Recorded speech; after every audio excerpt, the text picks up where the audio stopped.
My sister committed bank fraud to rob me, but my parents blamed me for reporting her. So I told them, next time she breaks the law, call the cops. I'm Jack, a 30-year-old man, and anyone who knows me would tell you that I've been living alone since the age of 18. I paid for my own college, worked my tail off, and never asked my parents for assistance. But evidently that doesn't mean I can live my life in peace. No. It simply means I am the family problem solution by default. It all began when my mother called me out of nowhere. My mother, Carol, no longer initiates a conversation. She's not the type of mother that calls to ask about your day or what you ate for lunch. If she calls, it means something is wrong and she needs me to repair it. So when her name came up, I knew it wasn't going to be good. I responded, and she rushed right into awkward small talk, which is not her thing. Hey Jack, how's work? Still doing finance stuff? She inquired, as if she hadn't ignored my job description for the last decade. I played along out of curiosity.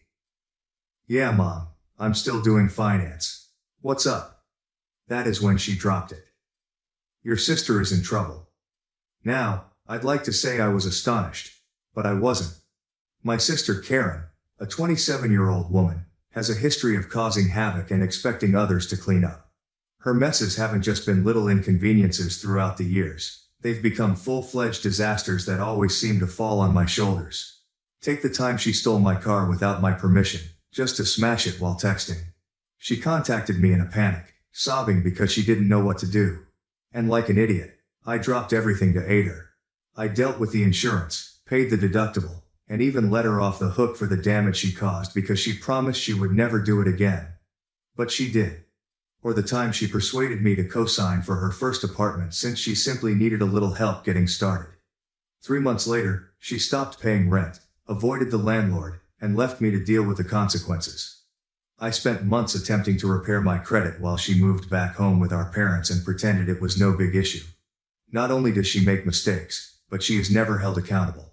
Every time she makes a mistake, someone, usually me, needs to jump in to correct it while she plays the victim. And the worst part, she doesn't even express gratitude. It's as if she believes the world owes her a safety net. So, when my mother called to tell me Karen was in danger, I didn't worry or become concerned. I was tired of being dragged into her mess, of always being the one who had to face the consequences of her carelessness. To be honest, I was astonished it had taken so long for something huge to happen. I sighed, fearing what I was about to hear. What kind of trouble? I inquired. I didn't ask because I wanted to help. I asked because I wanted to know how horrible this one would be. Then she struck me with it. Karen had accumulated $43,500 in debt. $40,000? I had to repeat that in my brain simply to get it.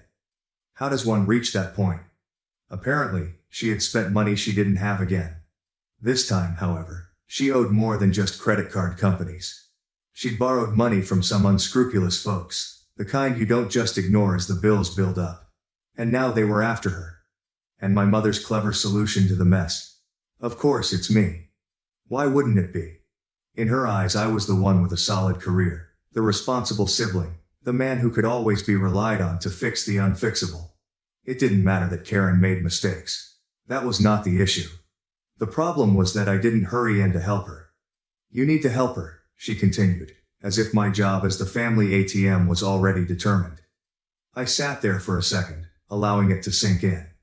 I inquired, how exactly can I help? You've done so well for yourself, Jack. You can pay it off for her, she remarked casually, as if she were inviting me to stop by and get some takeout. I let out a quick laugh, not because it was humorous, but because I couldn't believe what I was hearing. Mom, I didn't borrow that money. Why should this be my responsibility? I'm not paying anything. The stillness that followed felt weighty, as if she was contemplating the fact that I had simply declined. Then she snapped, going into full guilt mode. She's your sister. Family helps each other. Do you want her to get hurt? Is that what you want? Her statements were quick, almost frantic, as if she couldn't believe I wasn't instantly leaping in to help Karen. It was not a request, but an allegation. As if my refusal was the true issue, not Karen's decisions. I took a big breath, hoping not to lose it. Mom, I've helped her before multiple times. And what does she do? Blow it all on designer bags, fancy vacations, and God knows what else. She doesn't take responsibility for anything because you and Dad have always bailed her out. I'm not doing it this time. However, it appears that logic did not register. She's struggling, Jack, she said back. She's not like you. She's not strong enough to handle this. Struggling? I asked again. She's reckless. She spends money she doesn't have, and now she's in deep with some shady people. And instead of dealing with it herself, she's expecting me to swoop in and clean up her mess again. She's your sister, Mom snapped. Family looks out for each other. No, Mom, I replied, my voice firm. Families don't take advantage of each other. This isn't me turning my back on Karen. This is me refusing to enable her bad decisions. She needs to grow up and face the consequences for once.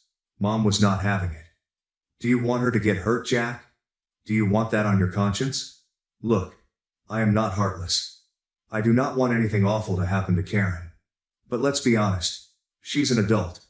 A 27-year-old adult who understood exactly what she was getting herself into when she borrowed the money. That's exactly what I told my mother. But she wouldn't listen. She's not as strong as you, Jack, she said. You've always had it together, and she hasn't. You can afford to help her. It's the least you can do, after all we've done for you. I responded. Done for me? Like what? Making me pay rent the minute I turned 18? Refusing to help with my college tuition? Yeah, thanks for all that support, Mom.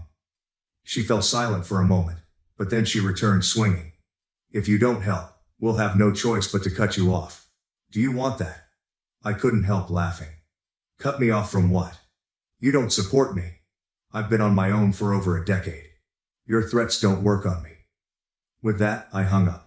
After that day, they all went silent. And while I wish I could tell you that was the end of it, it was only the beginning. The silence did not last long. I believe I misjudged my mother's determination when she wanted anything. After I shut her and my father down, they changed gears. If the direct approach didn't work, they planned to guilt me into surrender. And when I say they went all out, I mean it. Initially, it consisted of just simple texts, messages like this. I just don't understand how you can let this happen to your sister. Then, as the days passed, they became more dramatic. Do you know the kind of people Karen is dealing with? They're dangerous, Jack. I can't sleep at night worrying about her. I disregarded them at first because I simply didn't have the energy to deal with the manipulation. But they did not stop. Mom, on the other hand, went above and beyond with her voice messages. And let me tell you, she has this ability at sounding as if she is holding back tears when she isn't. Jack, she stated in one, Karen might not make it out of this if you don't help. I don't think I can live with myself if something happens to her. It felt like a master class in guilt tripping. If there were trophies. For this, she'd be a 3-time champion by now. Then my father, Edward, decided to get in. He's normally a background player in these family dramas, but not this time. He left me a voicemail that started off calmly enough. Hey Jack, just calling to check in. But suddenly things shifted. Look, I know your mom can come on a bit strong, but this is serious. Karen's in deep, and we can't fix this without you. You've always been the strong one, the dependable one. Don't let us down now. That remark, the dependable one, man, irritated me. I've spent my entire life being the dependable one, and it's only gained me more responsibility and less gratitude. Dependable does not imply I'm a doormat. They apparently missed the memo. But the guilt avalanche did not end there. They decided to call in troops from their extended family, from who knows where. I began hearing from my Uncle Greg, whom I had not spoken to in years. He called me out of nowhere, as if we were closest buddies. Hey Jack. Long time no talk. How's life? I understood immediately why he was calling, but I let him ramble for a while before getting to the point. You know, family's important, he continued in that too sincere tone that people use when they're about to say something they know you'll dislike. And Karen's she's struggling. We all go through rough patches, and sometimes we need a little help. Greg, please listen, I interrupted. Did my mom put you up to this? He laughed nervously, as if I had caught him. Well, she might have mentioned it. I did not even let him finish. Look, I appreciate you reaching out. But I'm not paying Karen's debt. It's not my responsibility. You'd think that was the end of it, but no. The following day it was my Aunt Janice. Then my cousin Emily. They all used the same script. Karen is in trouble. She needs assistance. I'm the only person who can help her. I don't see why they are all so concerned about Karen. It's not as if she were a defenseless child who made an honest mistake. She's a grown-up who spends money like it's Monopoly money and then appears surprised when the bill comes due. What made matters worse was that none of them even attempted to comprehend my perspective. When I stated that I wasn't willing to waste $43,500 on someone else's faults, they acted as if I was speaking a different language. But she's your sister, they'd argue, as if that would change my mind. The worst aspect, however, was the slander campaign. My mother, in her infinite wisdom, decided that if guilt-tripping me directly was ineffective, she'd try to turn the rest of the family against me. She began informing everyone in the family group chat, which I had abandoned long ago, that I was self-centered, ungrateful, and a total piece of trash. According to her, I had forgotten where I came from and was too preoccupied with my glamorous city life to worry about my family. I learned about it when my cousin Caleb called. He is one of the few family members with whom I get along, and he informed me about the situation. "Dude," he exclaimed. "Carol's been talking mad crap about you. She told Aunt Janice that you said Karen deserves whatever happens to her." I was enraged not because I cared what Janice thought, but because my mother was just lying about me to make herself look like the victim. I told Caleb the truth. I had never said anything like that, and he believed me. "Yeah, I figured she was exaggerating," he said. "It's just messy, man." Messy does not even begin to describe it. But the true drama began when Karen decided to join the chaos herself. Until then, she had been quiet. Not a single text message or phone call. I suspected she was embarrassed for once. It turns out she was just waiting to strike. And when she did, it was not subtle. She texted me one night, and it was not a plea, but an allegation. "I can't believe how selfish you're being, Jack. You know I'm in serious trouble, and you're just sitting there doing nothing. You're supposed to be my brother." Selfish. That was funny coming from her. Karen's entire life has been a series of terrible decisions, with someone else cleaning up the messes. I did not respond. Honestly, I didn't believe it deserved one. The next morning, she increased the ante. "You have the money. Stop acting like it's such a big deal. Just pay it off, and I'll pay you back when I can." That seemed like a decent solution. As if I were the unreasonable one for refusing to pay $43,500 to repair her mistake again. I did not bother to react. That, of course, did not go down well. She went into complete meltdown mode, sending me long, rambling texts about how I was abandoning her and how I'd never understand what it's like to struggle. And then, just to make matters worse, she added, "Mom and Dad always said you'd come around eventually. Guess they were wrong." That line was different. Not because it made me reconsider anything, but because it reaffirmed what I had always believed. This wasn't just Karen acting recklessly. My parents had been hyping her up, convincing her that I would always be there to mend her disaster. I'd had enough by then.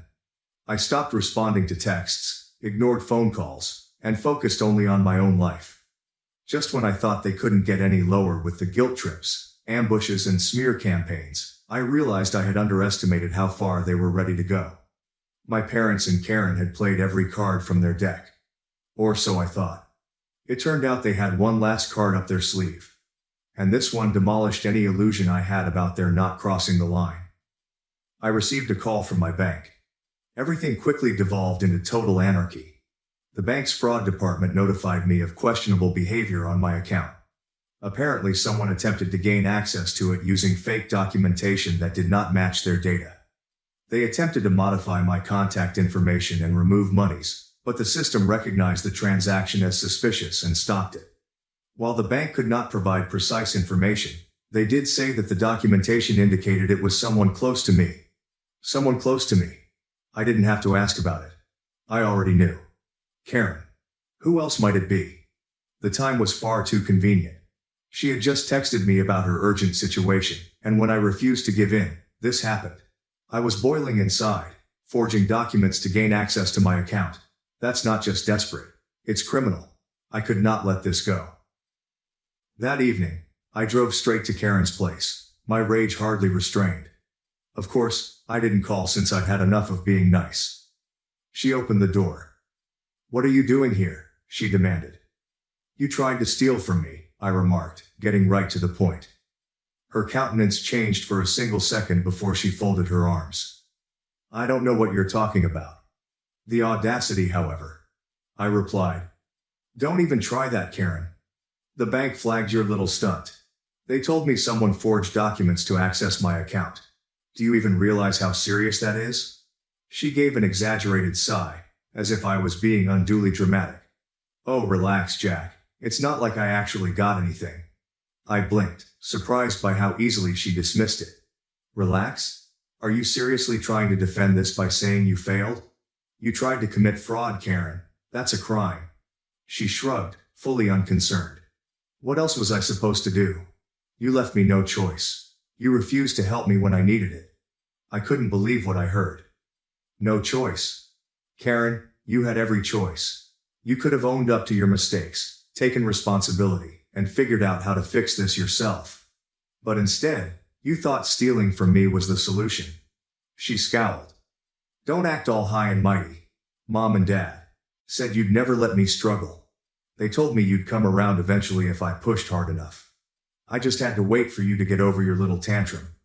I stood there shocked. Little tantrum? That wasn't frustration bubbling in my chest. It was outrage. It wasn't simply her being careless. This was years of my parents coddling her, feeding her delusions, and treating me as if I only existed to clean up her trash. "Unbelievable," I said, to myself rather than to her. "Do you even understand what you've done, Karen? You crossed a big line." She rolled her eyes, doubling down rather than retreating away. "I'm not the villain here, Jack. You are. You've turned your back on your family. If you just helped me in the first place, none of this would have happened."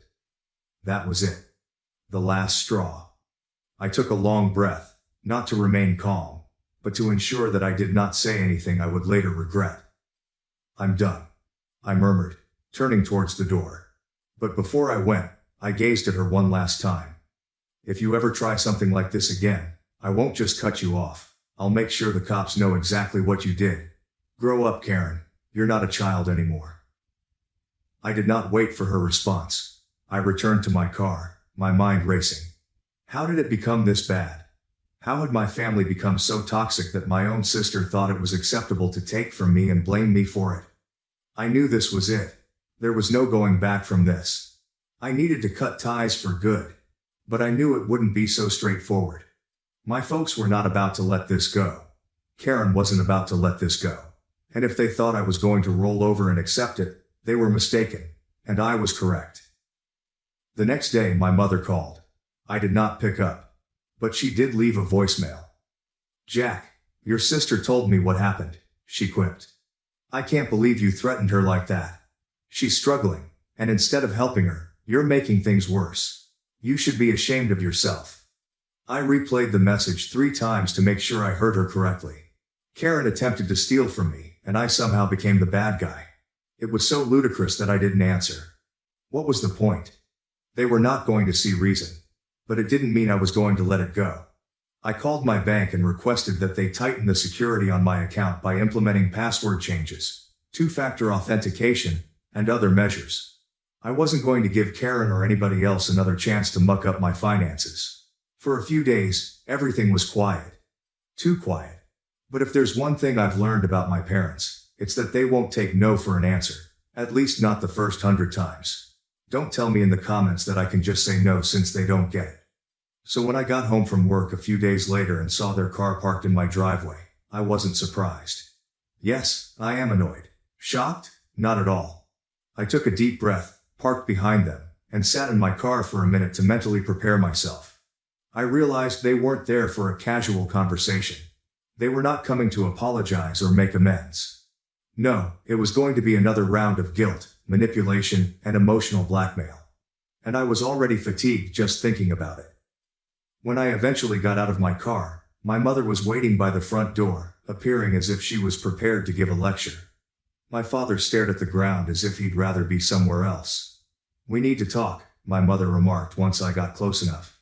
I don't think we do, Mom. I think everything that needs to be said has already been said. Obviously, she ignored me. This nonsense has gone on long enough. We're your parents. Karen is your sister. This isn't how families behave. I unlocked the door and went inside, fully expecting her to follow me. Of course she did, with Dad trailing her like a lost puppy. You're just going to walk away while we're talking to you? Mom asked.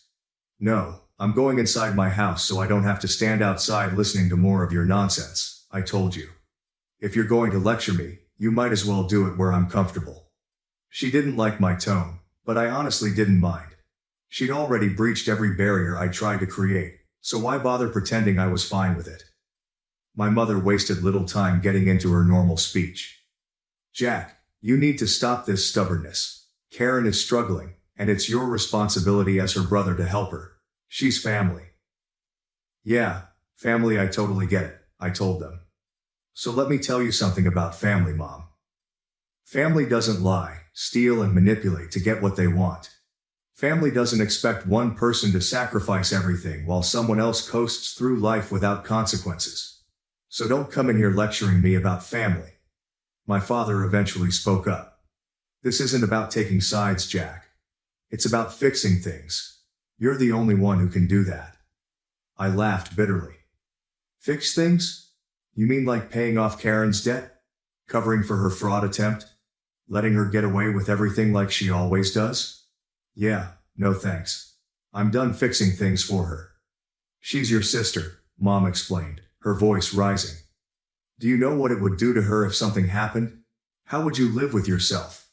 And how do you live with yourselves? I responded. You've spent her entire life enabling her, making excuses for her, and throwing me under the bus whenever it's convenient. You created this problem, not me. So don't you dare try to make me feel guilty for not cleaning up your mess. Mom's face became crimson. I thought she was about to burst. If you're not going to help, she replied, then we'll have no choice but to cut ties with you. No holidays, no family gatherings, nothing. I stared at her, trying to determine whether she thought that was a threat. Mom, I've been on my own my whole life. You cutting me off is like firing someone who already quit. She opened her mouth to argue, but Dad stopped her. Carol, stop. This isn't helping. He turned to me, his gaze softening. Jack, we just want what's best for everyone. Karen's made mistakes, sure, but she's still family. Can't you just meet us halfway? I couldn't take it anymore. Do you even hear yourselves? You're asking me to shell out $43,500 for someone else's mistakes. How is that halfway? What is Karen contributing to this so-called compromise?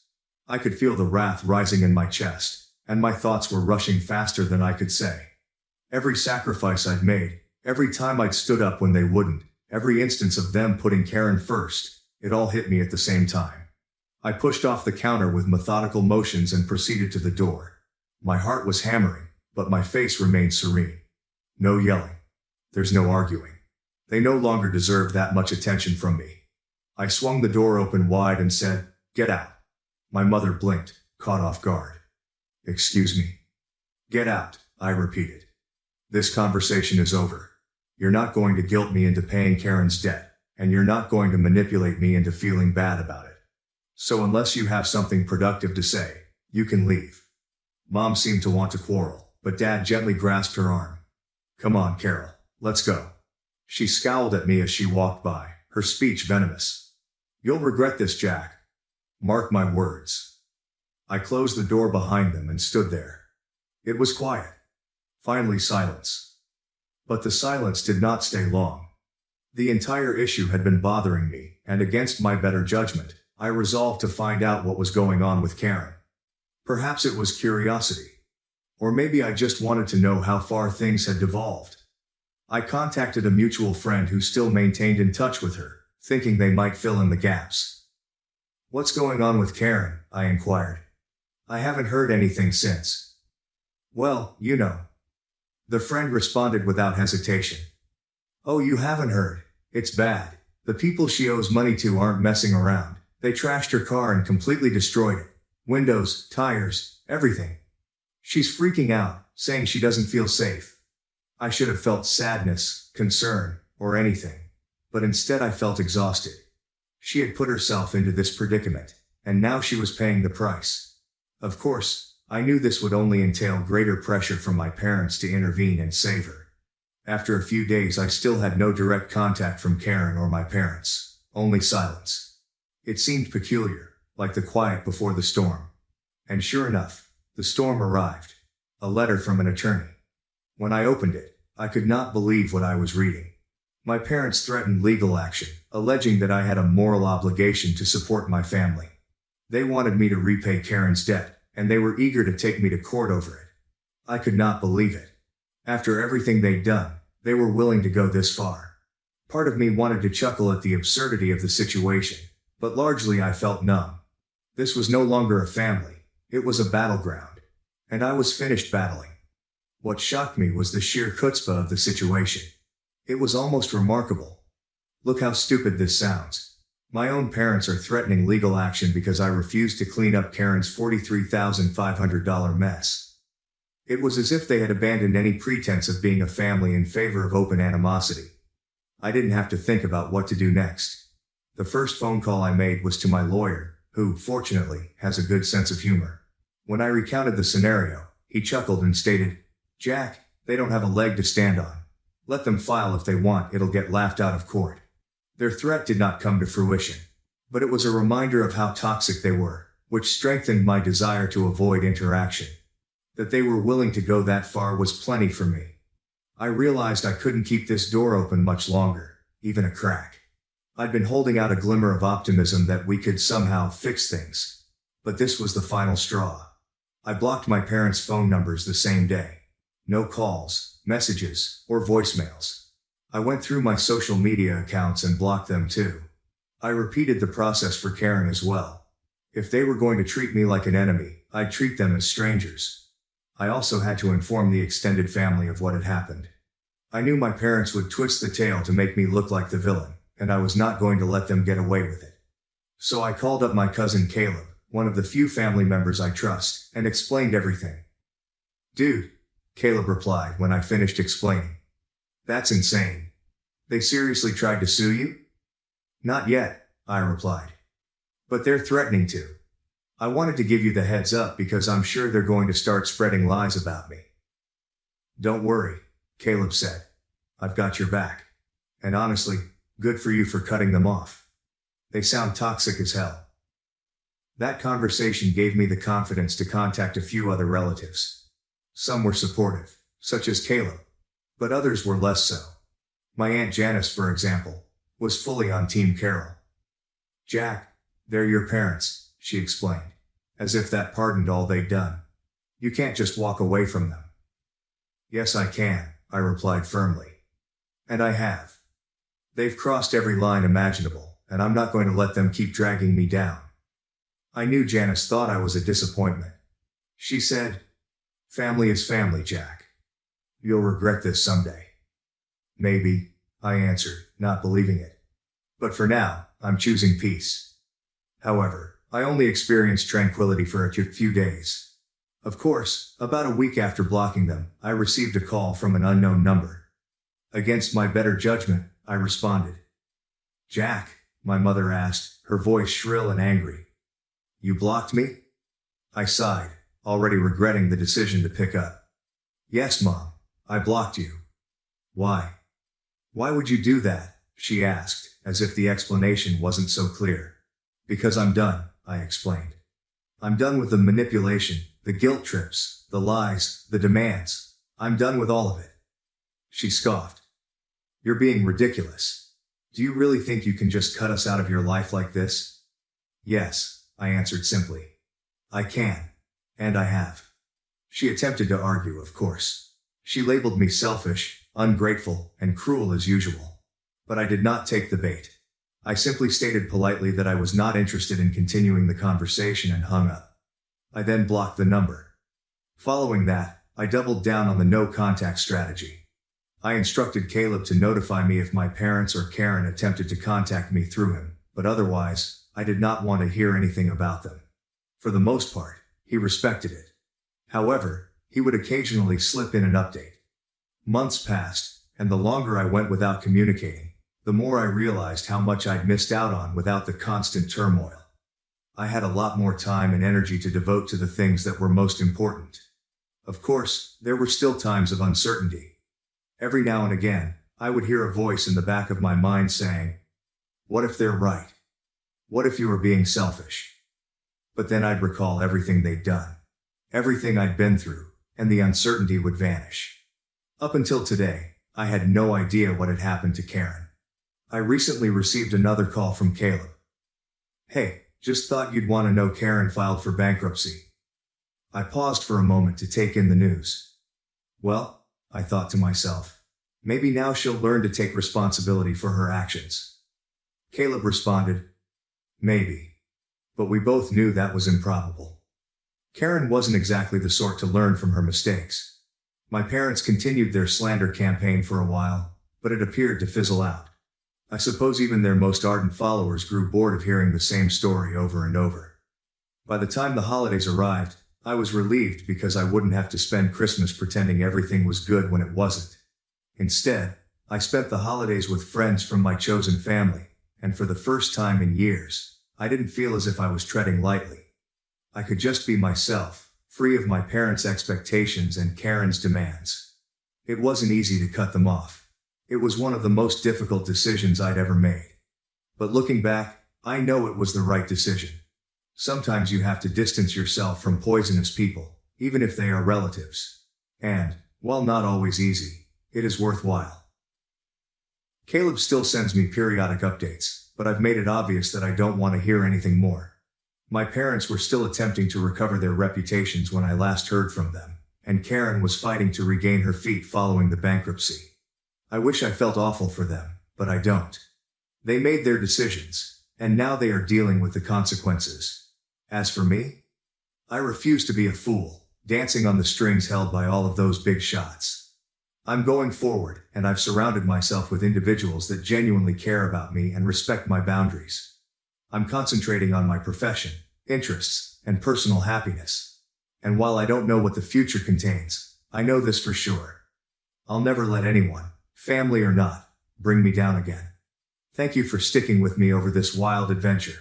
If you have toxic people in your life, I hope this story inspires you to stand up for yourself. You deserve better. I saved my sister's birthday party. She called me jealous and tried to brand my face. Now I'm her court-ordered caretaker. My older sister used to pinch me till I bled. I once used her hairbrush without her permission, and she pinched my arm so hard that I arrived to basketball tryouts looking like I'd been assaulted by a wild beast. What's her reasoning? I got my filthy guy germs on her things. And when I was 14, I became tired of it. It all began when I mistakenly left the restroom door unlocked. She barged in when I was showering and began pinching my back till I screamed. But I was prepared. I grabbed her wrist and squeezed it back, but my tiny act of vengeance didn't feel as satisfying as I had hoped. In fact, it made me feel worse, so much so that I began crying for being such a bad brother and allowed her to pinch me 10 times harder. And don't get me wrong, I loved my folks. But I know they saw my bruises and nail marks. I know they could hear me crying in my room after her attacks, but they never intervened since, in their opinion, she was the social butterfly who kept our family's reputation clean. Plus, when we were at school, she nailed the protecting older sister role. She would take my hand as we walked through the halls. She would present me as her favorite younger brother to all of her friends. It was horrible. However, one positive outcome was increased pain tolerance. You see, I put all my pain into athletics. So by the age of 16, I was not only the varsity basketball captain, but I could also take hits that would knock other kids out. She was a senior, a grade above me, and I was constantly hearing about the drama in her buddy group. She had ceased pinching me as much by this point, owing to my increased size, and all I wanted was a nice relationship with her. So when her entire buddy group skipped her 18th birthday celebration to attend Brianna's, I realized I had to help.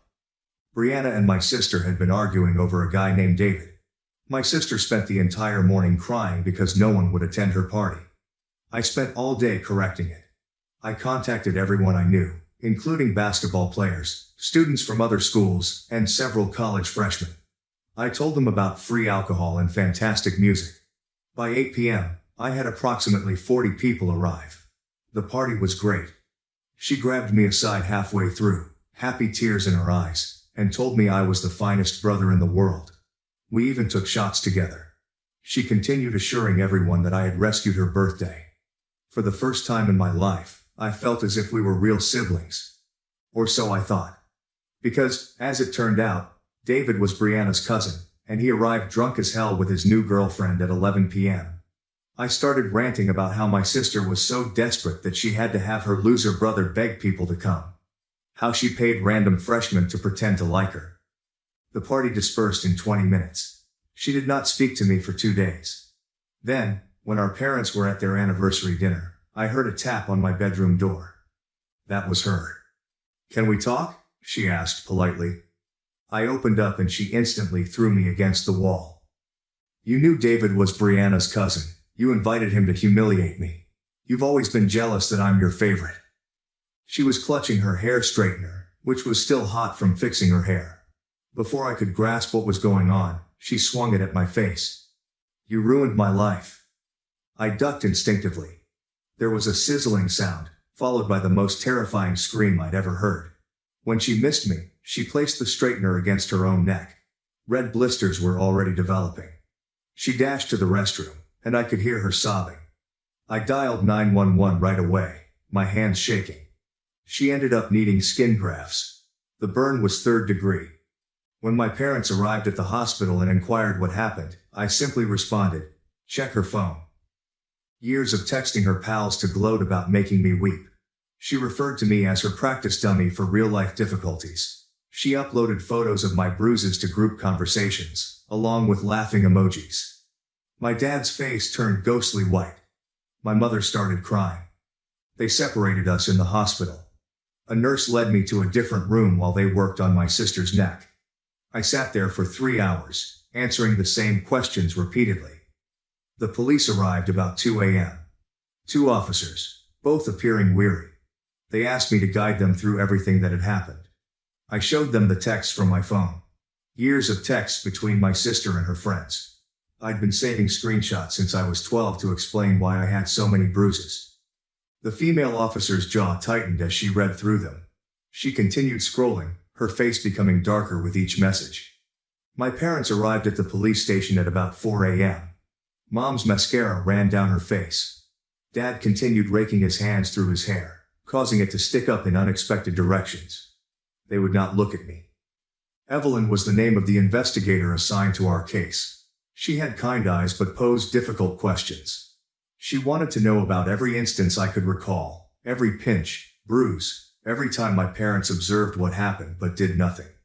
I told her about the basketball tryouts, the shower incident, and how my sister used to smile at school assemblies while sinking her nails into my arm beneath the table. Evelyn jotted everything down in a little notepad. The following morning, Child Protective Services became engaged. Jordan, a social worker, came to interview us at home. He was younger than I imagined, possibly in his late 20s, and spoke with a soothing tone that made me want to tell him everything. My sister returned home after 2 days in the hospital. Her neck was wrapped in white gauze. She was unable to turn her head without suffering. The doctors indicated she'd require numerous procedures and her scars would be permanent. She has moved into our guest room. Mom took time off work to assist her with the bandage changes. I could hear them speaking softly through the walls. My sister would occasionally cry real terrible sobbing, as opposed to the artificial tears she used to manipulate people. Jordan came twice a week. He'd talk to each of us individually, then as a family. The court ordered that my parents attend mandatory counseling sessions. They went on Tuesdays and Thursdays, returning home with red eyes and tight lips. School was odd. Word spread about what happened, albeit the specifics were unclear. Some kids assumed I had attacked my sister, while others believed she had injured herself. Brianna approached me in the corridor one day, clearly uncomfortable. "David feels bad about what he said at the party," she whispered. "He was hammered. He didn't mean to start all that. I just nodded. What else could I say? That his drunken diatribe caused the worst night of my life? That a dumb birthday party left my sister permanently scarred? Basketball practice became my escape. Coach Dempsey approached me after the first practice back and asked if I wanted time off. I informed him that I needed to play more than ever. He understood and let me stay late, shooting free throws until the janitor booted us out. My sister began physical rehabilitation 3 weeks following the incident. The burn had injured some nerves. She had problems rotating her neck in some positions. Our parents were at work, so I drove her to her appointments. We'd sit in silence during the 20-minute drive. One day she spoke up. I know you hate me. I grabbed the steering wheel more tightly. I don't hate you. You should. Her tone was bland. I've been horrible to you. I wasn't sure what to say. Part of me wanted to agree and enumerate all the bad things she had done. But seeing her struggle to turn her head and wince when the physical therapist stretched her neck put an end to that impulse. Evelyn convened a family gathering 6 weeks after the incident. She called in another social worker, an elderly woman named Ramirez who specializes in family trauma. They sat us down in our living room. We need to discuss long-term plans, Evelyn stated. The criminal investigation is ongoing, but we need to focus on healing as a family. My sister had to take court-ordered anger management lessons, similar to our parents' treatment. She attended every Monday evening. I'd occasionally find her workbook on the kitchen counter, with pages of exercises on identifying triggers and managing emotions. The probe revealed more than anyone anticipated. Evelyn had interviewed my sister's acquaintances. Several people stated they were uncomfortable with the way she treated me. One girl, Lila, had even saved screenshots of particularly harsh texts that she intended to show someone but never did. My parents had to confront terrible truths. The social workers did not sugarcoat anything. They had failed to safeguard me. They had enabled my sister's actions. During one session, Dad burst into tears, revealing that he had always sensed something was wrong but refused to believe his daughter could be abusive. 3 months have gone by. My sister's bandages slipped off, revealing ugly red scars on her neck. She began wearing turtlenecks and scarves even in warm weather. Her pals began to visit less frequently. People murmured in the halls about the popular girl who had previously ruled the school. We ate dinner together every night as part of another court order. Supervised family time. Jordan or Ramirez would occasionally join us and observe our interactions. The interactions were stilted and guarded. We discussed safe topics such as weather, sports, and television shows. My sister lost her fork one evening while eating dinner. The clatter caused everyone to jump. She bent to pick it up, but halted halfway down, her hand reaching for her neck. The scar tissue did not extend like normal skin. I stood up to assist, but she waved me away. I've got it. Her voice sounded strained. She was able to catch the fork, but as she straightened up, tears streamed down her face. Mom reached for her, but my sister backed away. Just don't. She left the table, leaving her food undisturbed. We heard the bedroom door crash. Jordan put a note in his folder. He was always holding the folder during our dinners. Never spoke much, but observed and took notes. The next morning, at 5 a.m., I found my sister in the kitchen. She was attempting to make coffee but couldn't turn her head back far enough to check if she had filled the pot correctly. Water was everywhere. Let me help, I said. She moved aside without arguing. That's when I spotted the bruises on her arms, new ones. Purple and yellow markings that resembled fingerprints. What happened to your arms? She rolled her sleeves down. Nothing. I just bruise easily now. The medication makes my skin sensitive. But I recognized the marks. I'd worn them enough to recognize what they looked like. Somebody had seized her. Hard. At school that day I noticed her ex-best friend Lexi encircling her near the lockers. Lexi was making angry gestures and getting in my sister's face. My sister just stood there and took it. The girl who formerly ruled the hallways with an iron grip could no longer defend herself. I walked over. Everything okay here? Lexi turned against me. Oh look, the victim's here to save his psycho sister. How sweet. We're leaving, I announced, leading my sister away. She broke down in her car after school. They all hate me. Every single person at school thinks I'm a monster. Lexi grabbed me yesterday, said I deserved worse than some scars. Said she wished the straightener had hit my face instead. I wasn't sure how to answer. Part of me understood why they were angry. My sister had injured many people over the years, including me. But seeing her so broken and terrified made my chest tighten. Evelyn planned an emergency session that week. She had received reports from the school regarding rising harassment. My sister sat crouched in her chair, appearing smaller than I had ever seen her. We need to discuss alternative schooling options, Evelyn told me. The current environment isn't conducive to healing. My parents exchanged looks. Mom talked first. We can't afford private school. There are online programs, Evelyn added. Or we could look into transferring to Westfield High across town. My sister shook her head. I have 3 months left. I can handle it. But she couldn't. The following week someone spray-painted "abuser" on her locker. The janitor attempted to clean it, but the letters remained visible. She began having lunch at the nurse's office. I attempted to help by walking her to classes when our schedules coincide and sitting with her at lunch when the nurse was not available. My basketball teammates did not comprehend. Why are you protecting her? Mason inquired during practice. After everything she did to you? I missed a free shot. She's still my sister. She's getting what she deserves, another colleague commented. Coach Dempsey overheard and had the entire team commit suicides. We don't kick people when they're down, he told me. That's not what this team is about. But the devastation was spreading. Our parents began fighting more. I'd hear them in their bedroom at night, their voices rising. Mom accuses Dad of ignoring the indications. Dad blames Mom for babysitting my sister. Both blamed themselves. One night, I heard a smash in their chamber. I discovered Dad asleep on the couch the next morning. He has been there ever since. Jordan extended his visits to 3 per week. The court was actively monitoring our family. There was talk about extending the supervisory term. My sister's physical therapy was also not going well. The therapist said that she was forming compensatory movement patterns that could lead to long-term issues. She needed to work out at home. But she had given up. I started going to her room after dinner and making her stretch. She resisted at first, but soon gave in. We'd sit on her floor, me counting repetitions while she dealt with the pain. Remember when we used to play board games? She inquired one night during stretches. Before I got mean? I remembered. We had been close when we were younger, before middle school altered everything and she believed I was an embarrassment. What happened? I inquired. When did you start hating me? She was silent for a long time. I never hated you. I hated that you were better than me, nicer, more genuine. People actually liked you for you. They only liked me because I made them afraid not to.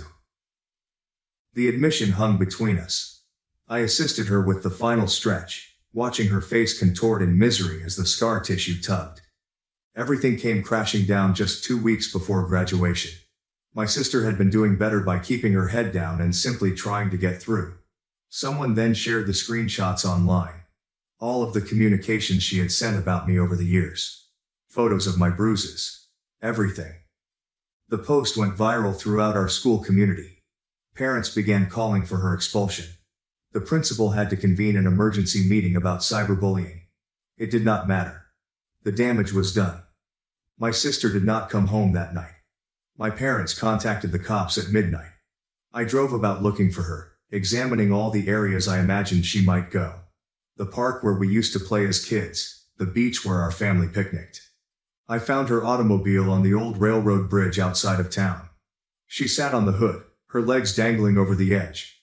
The drop was not lethal, but it was painful. We were both aware that we were hurting. Don't, I murmured, gently approaching. I wasn't going to jump, she explained. I just needed to think. I sat near her. We stayed there for an hour without talking, simply existing in the gap between what was and what could have been. I'm sorry, she finally admitted, for everything. I know it doesn't fix anything, but I need you to know that I'm sorry. I know, I replied. So I did. The apology did not heal the physical or mental scars, but it was a start. We drove home individually. Our parents were waiting, along with 2 policemen. There were processes for missing people, including those who returned. More reports, additional documentation. Evelyn arranged for my sister to finish school at home. The principal agreed that it was best for all. She'd obtain her diploma, but she wouldn't walk at graduation, another result of that night with the straightener. The house felt different from her home throughout the day. Despite her presence, things were quieter. She spent the majority of her time in her room, working on projects and attending virtual anger management sessions. I'd check on her between my own classes and basketball practice. I'd occasionally find her practicing her physical therapy exercises without urging. Sometimes she'd stare at her reflection, fingers tracing the scars on her neck. Our parents' marriage was dangling by a thread. They'd begun couples counseling on top of everything else. Dad continued to sleep on the couch on occasion. Mom had quit making lavish dinners, so we relied on takeout and prepackaged food.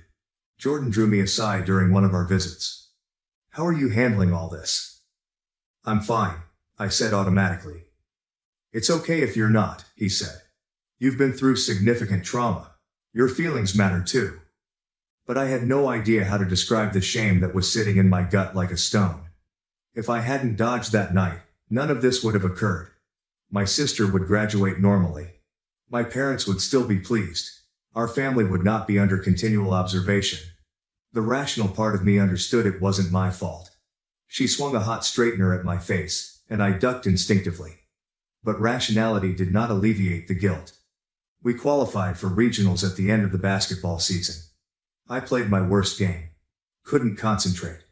While everyone else was celebrating, I remained at home alone, thinking about my sister. We lost by 12 points. After the game, Coach Dempsey found me in the locker room.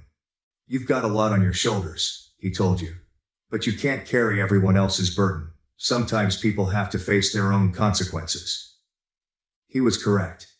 However, it did not make watching my sister suffer any easier. The girl who had plagued me for years was now someone I was constantly worried about. The irony was not lost on me. Graduation day arrived with unusually high May temperatures. I put on my cap and gown, hoping to feel excited about the achievement. My parents arrived separately and sat on opposing ends of the auditorium. My sister stayed home. As I walked across the stage, I thought about her sitting in her room, scrolling through her classmates' Instagram postings about their celebration. Part of me wanted to forgo the after-parties and return home. But Jordan had made it obvious that I needed to keep my own life and accomplishments. So I attended Mason's party. I tried to act normally. However, when someone made a joke about psycho sisters, I fled. I found myself driving home, still dressed in my graduation gown.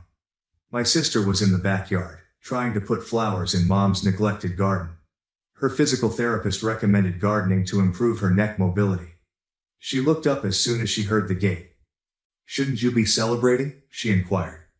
"Felt like gardening," I remarked, picking up a trowel. We labored quietly, planting marigolds and petunias. The sun blazed down on us, making the scars on her neck gleam with sweat. By the end, we were both filthy and exhausted. "Thanks," she replied simply. That evening, for the first time in months, our entire family ate dinner together without supervision. Dad had arrived home early. Mom had truly cooked. We sat in our normal positions. The vacant chair where Jordan typically sat seemed louder than his presence. "I got into state," I said.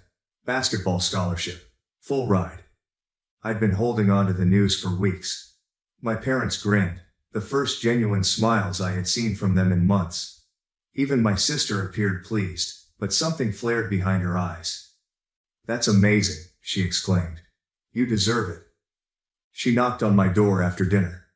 "Can I ask you something?" I allowed her inside. She sat on my bed, picking at a loose thread in my bedspread.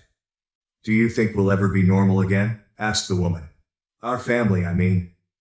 I considered lying, giving her false hope. But we'd gotten past the lovely lies. "I don't know," I replied honestly. "But maybe we can be something different. Maybe better." She nodded, indicating comprehension. We could never have had the relationship because there was too much hurt and history. But maybe we can make something fresh out of the ruins. Evelyn returned one last time the following week. The formal supervisory period was about to finish. We had completed all court obligations. The investigation ended with no criminal charges, only required therapy and supervision. You've all made significant progress, she told the audience, but the real work starts now. On my wedding day, I exposed my fiancée and stepmother's affair, causing my father to collapse from shock. It's an unimaginable situation, and even now I can hardly believe this is my reality. Writing this down feels like the only way to process what happened. My mother passed away when I was 16, leaving my father utterly heartbroken. For 2 years, he devoted himself entirely to raising me and my younger sister Claire. Then he met Amanda, who became his wife and our stepmother. At first, I was resistant to her presence. I felt no one could ever replace my mom. But Amanda never tried to take her place. Instead, she positioned herself as a friend, someone supportive and understanding. Over time, she earned my trust. She helped me pick out prom dresses, gave me advice about college, and was always there when I needed someone to talk to about relationships. Eventually, I considered her family. 4 years ago, I met Henry at work. He seemed perfect, successful, charming, and the type of person who could light up a room. What really stood out was how effortlessly he fit into my family. He bonded with my dad over golf, chatted with Claire about her favorite reality shows, and formed a connection with Amanda through their shared love of yoga and meditation. After 2 years of dating, Henry proposed during a family trip. It felt like a dream come true. Amanda was deeply involved in the wedding preparations, helping with everything from choosing the venue to attending my dress fittings. I thought I was incredibly lucky to have such a supportive stepmother.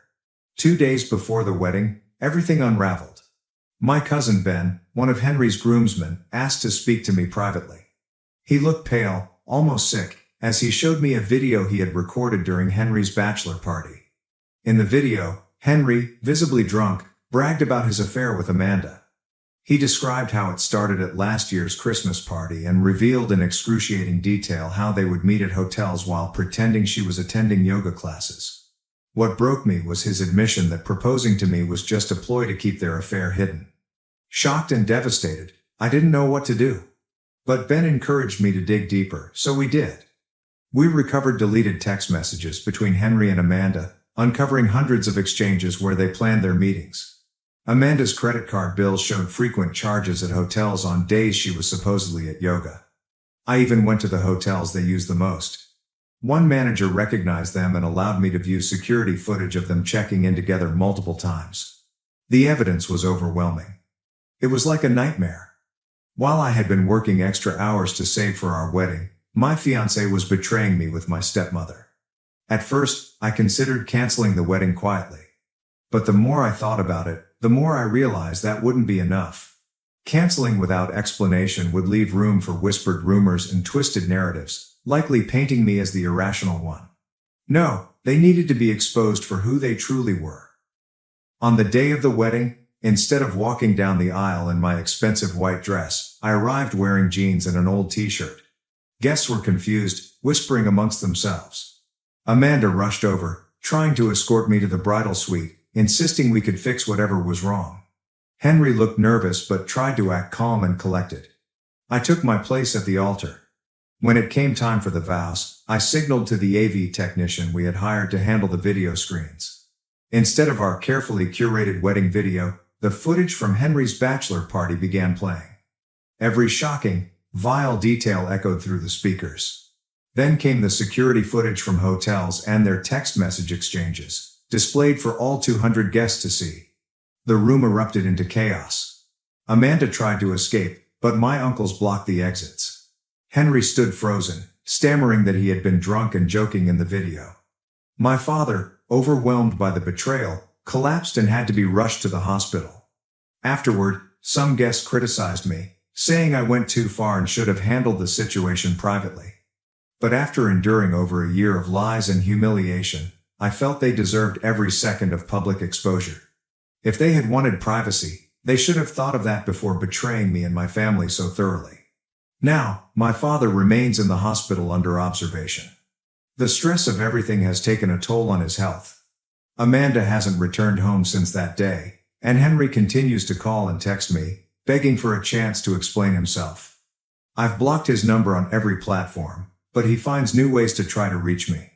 Claire, my sister, is staying with me because she doesn't want to be alone in the house, surrounded by the memories of what Amanda and Henry did. As I try to piece my life back together, I'm left grappling with the realization that every happy memory from the past few years, family dinners, vacations, holidays, feels tainted. Were those moments of laughter and connection genuine, or were they just opportunities for Amanda and Henry to sneak around behind my back? The betrayal cuts deeper than I ever imagined. For now, I'm focusing on supporting my father and Claire as we navigate this storm together. I don't know what the future holds, but one thing is certain. At least the truth is out. They can no longer hide behind the facade of family unity and love. It's a small comfort, but it's a step toward healing. Update 1. It's been 2 weeks since I exposed Henry and Amanda during my faux wedding, and things have only gotten worse. I assumed that playing the video would be the end of it, that they would flee in humiliation and I would be able to start rebuilding my life. Instead, it feels as if I've opened Pandora's box. Amanda has emerged, not to apologize or express regret, but to try to dominate the story. She wrote a dramatic email to our entire extended family, friends, and even some of my workplace. She portrayed herself as an innocent victim, duped by Henry. She said my father was constantly working, which he wasn't, and that she was lonely and vulnerable, which she also wasn't. According to her, Henry chased her constantly until she caved in. In her email, she mentioned that she felt stuck and couldn't tell anyone since she didn't want to break up our family. She even had the arrogance to imply that she only helped arrange the wedding because she was looking for an excuse to break up with Henry. The entire email was filled with lies and phony apologies about how she never intended to upset me. Then my cousin, who had taped the bachelor party video, decided to probe deeper. He works in IT and understands how to recover deleted emails. He discovered years of correspondence between Amanda and Henry, going back to when I was still in college, long before Henry and I met. They actually knew each other from the yoga studio where Henry used to work as an instructor. Amanda was one of his frequent students. During my final year of college, when I was stressed out, Amanda became insistent that I try yoga. She expressly recommended this studio and often praised their professors, particularly Henry.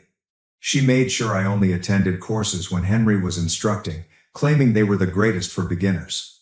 Looking back, I recall her asking extensive questions about the classes, whether I thought Henry was a competent teacher, and even if I found him appealing. She was literally orchestrating the entire romance. The worst revelation came when my father checked on our family beach property. He discovered a wooden box concealed in the back of their wardrobe, filled with love letters between Henry and Amanda. These letters were not simply recent.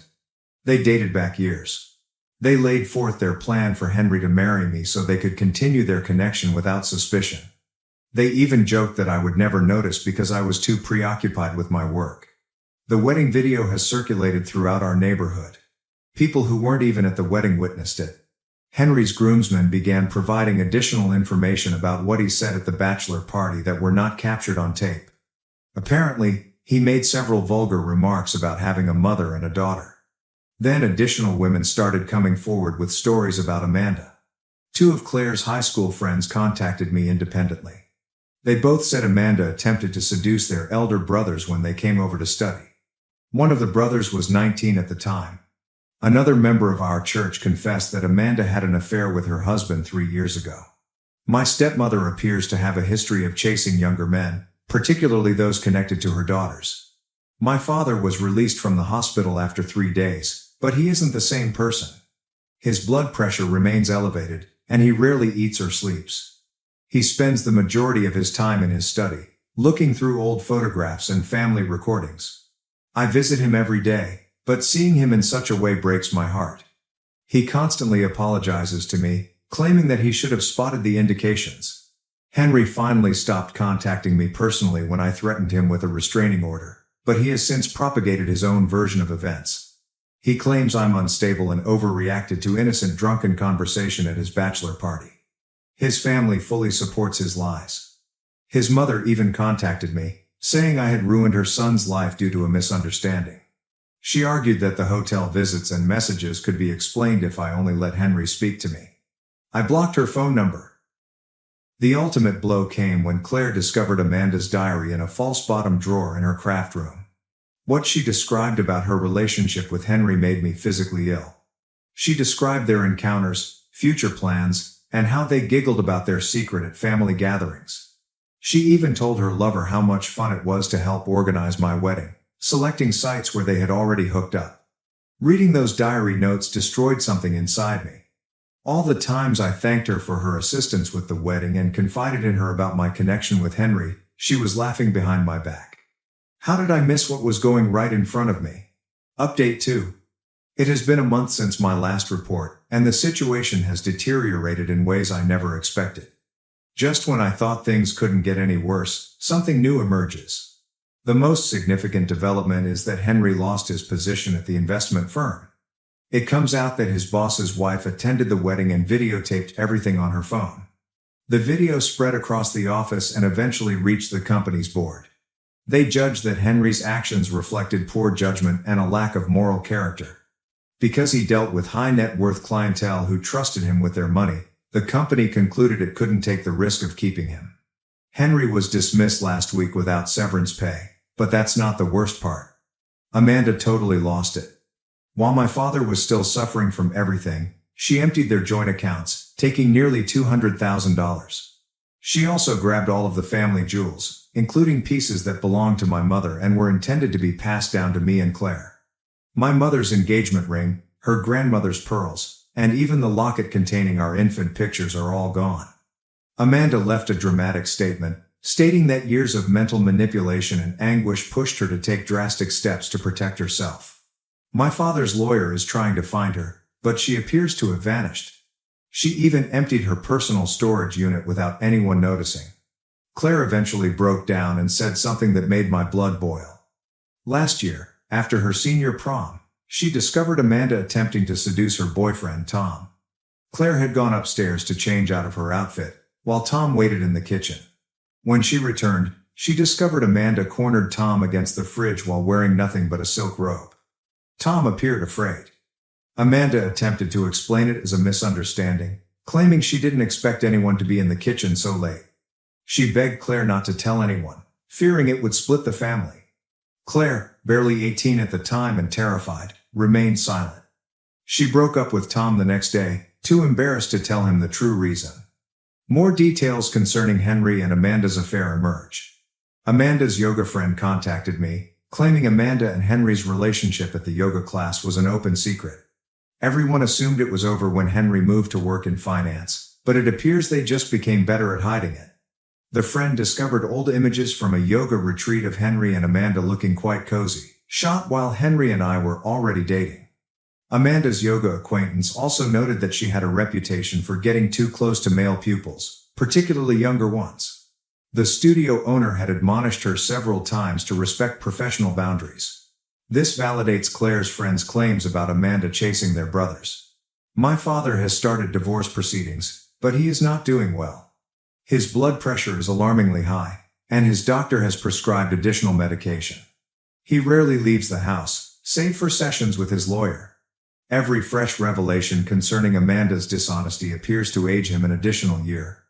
What hurts the most is that Amanda's betrayal extended far beyond the affair. She actively sought to get close to vulnerable younger males in her family. She preyed on Claire's boyfriend while he was barely out of high school, manipulating events to get her way while seeming to be a loving stepmother. I keep discovering concealed receipts from places I never knew existed, a burner phone in her garden shed, and gift cards and notes from Henry hidden in her old books. It's as if she had a secret existence that ran parallel to ours. Some of Henry's buddies have reached out to apologize. They admitted knowing about the affair but were too afraid to say anything. One of them said that Henry would boast about how easy it was to deceive me because I worked so hard. He preferred my lengthy hours since they allowed him more time with Amanda. The entire situation makes me feel unclean, as if every memory from the last 5 years, family dinners, holidays, vacations, is soiled. Were those just ways for them to sneak around behind my back? How many times did they laugh at me while professing to care about my well-being? Update 3. 6 months later, the fallout still. Amanda reappeared in Arizona, living with a 35-year-old yoga instructor she met on a retreat. She originally attempted to challenge the divorce, saying that she deserved half of everything because my father's work schedule drove her to infidelity. Her lawyer dropped the case after my father's legal team produced evidence of her numerous indiscretions and money theft. Amanda received nothing in the settlement other than her own items, including the jewels and money she had stolen. We found some of my mother's jewels in pawn shops. The proprietors were sympathetic to our story and let us buy back a few pieces at cost, but my mother's engagement ring and most of the family antiques are still gone. Amanda alleges she sold them for cash and squandered everything. Henry's life has gone apart. After losing his work, he was unable to pay for his apartment and returned to live with his parents. His attempts to find work at other investing businesses were unsuccessful, as no one wanted to hire him after what transpired. A video of his bachelor party confession went viral on LinkedIn, and it now displays when people search for his name. Amanda left him for her yoga instructor when he lost his job and money. He recently showed up intoxicated at Claire's college graduation celebration, weeping about how he gave up his life for Amanda. When he attempted to force his way into the room to speak with me, security had to forcibly remove him. Even his parents have stopped defending him and are advising him to relocate out of state for a new start. The wedding venue contacted us to refund our entire money. They even wanted to utilize our story anonymously as a cautionary tale in their new contracts, which now include provisions barring unauthorized video displays during ceremonies. My father is doing better physically. His blood pressure is under control, and he is gradually reconstructing his life. He sold the beach house, unable to endure the memory of their affair, and relocated to a smaller home closer to me and Claire. He's also unearthed writings that show how thoroughly Amanda exploited us over the years. She documented instances in which she gaslighted him, such as shifting his keys and pretending he was forgetful or lying about agreements they never made. She did the same thing to me and Claire, quietly diminishing our confidence while trying to be helpful. Claire is succeeding at college, dating again, and feels lighter since she no longer needs to worry about Amanda preying on her boyfriends. She's even reconnected with her previous boyfriend, Tom, as friends, which has helped her heal from the trauma. As for me, I am not interested in dating right now. My pals continue to try to set me up, but I need time to trust again. The most difficult thing is not the betrayal directly, but recognizing that every good family memory from the last few years, family dinners, holidays, even tiny moments like watching TV together, was based on lies. I've moved to a new apartment in a different part of town, changed my phone number, and blocked Henry and Amanda across all platforms. Some people still believe I went too far with the public exposure, but I do not regret it. Sometimes the truth requires witnesses, and sometimes the only way to deal with toxic people is to shed light on their actions. To anyone experiencing a similar betrayal, believe your instincts. If something feels off, it probably is. I spent years disregarding red signs because I wanted to believe in the ideal family life. Never again. I went into labor on my sister-in-law's wedding day, but my mother-in-law locked me in a bathroom to keep me from stealing attention. A few hours later, I awoke in the hospital, and my mother-in-law begged me not to file charges. But, oh boy, her face became pale when my spouse said this. My husband, Rick, 30, and I, 29, were blessed with a daughter 2 weeks ago. This is our first child, and we're understandably thrilled. We've been quite busy, and we're still adjusting to being parents. It's a difficult change for both of us, but we're doing our best. We don't have much support because of what happened on the day our daughter May was born. It was one of the most horrible experiences I've ever had, and I doubt I'll ever forget it. Even the joy of May's arrival is insufficient to help me overcome the paralyzing terror I felt that day. I believe I would have died if not for my husband's immediate assistance. Despite the sad tragedy, I believe that because it involves family, we should be a little kinder to them because May is the first kid in the family. But I'm unsure, and my judgment is muddled by all these hormones and infant obligations, which is why I've turned to Reddit for assistance. Please bear with me while I tell this lengthy and multi-character story. Rick has 2 younger sisters, Anna and Emily. Anna is 28, while Emily is 24. I have a pretty excellent relationship with both of them, and I don't believe there's any hostility between us. We aren't close because we're all busy with our careers and don't get together very often. Emily doesn't even reside in the same city as us, but we try to catch up and stay in touch through messages or phone conversations. Rachel, Rick's 53-year-old mother-in-law, is another significant figure in Rick's family in this story. While I get along well with Anna and Emily, Rachel is a completely different story. We don't always agree, and I believe she has issues with everyone, not just me. She's the biggest control freak you can imagine, and she won't stop. She wants things to proceed according to her wishes and desires. Her 3 children often accept her requests because she reared them after their father abandoned them. So they strive to make things simpler for both her and themselves. Furthermore, if someone dares to demand anything other than what she wants, she reacts, which can range from disapproval and moping to a full-fledged meltdown complete with tears and tantrums. Dealing with her is challenging, so I try to avoid her whenever possible. Rick gets this. He understands that his mother is troublesome, so he lets me keep my distance and deal with her as I see fit. On my end, I understand his feelings for her despite her domineering nature, so I let it go. She doesn't like me, therefore she doesn't interfere with my life, which works well for all of us. However, things spiraled out of control a few days ago, owing entirely to her actions. Now, I don't believe anyone will ever forgive her. Anna was getting married on May's birthday. It was a gorgeous ceremony, and her husband Jonah, 30, is Rick's acquaintance. He proposed to her about a year ago, and Anna asked me to be her bridesmaid. I had accepted.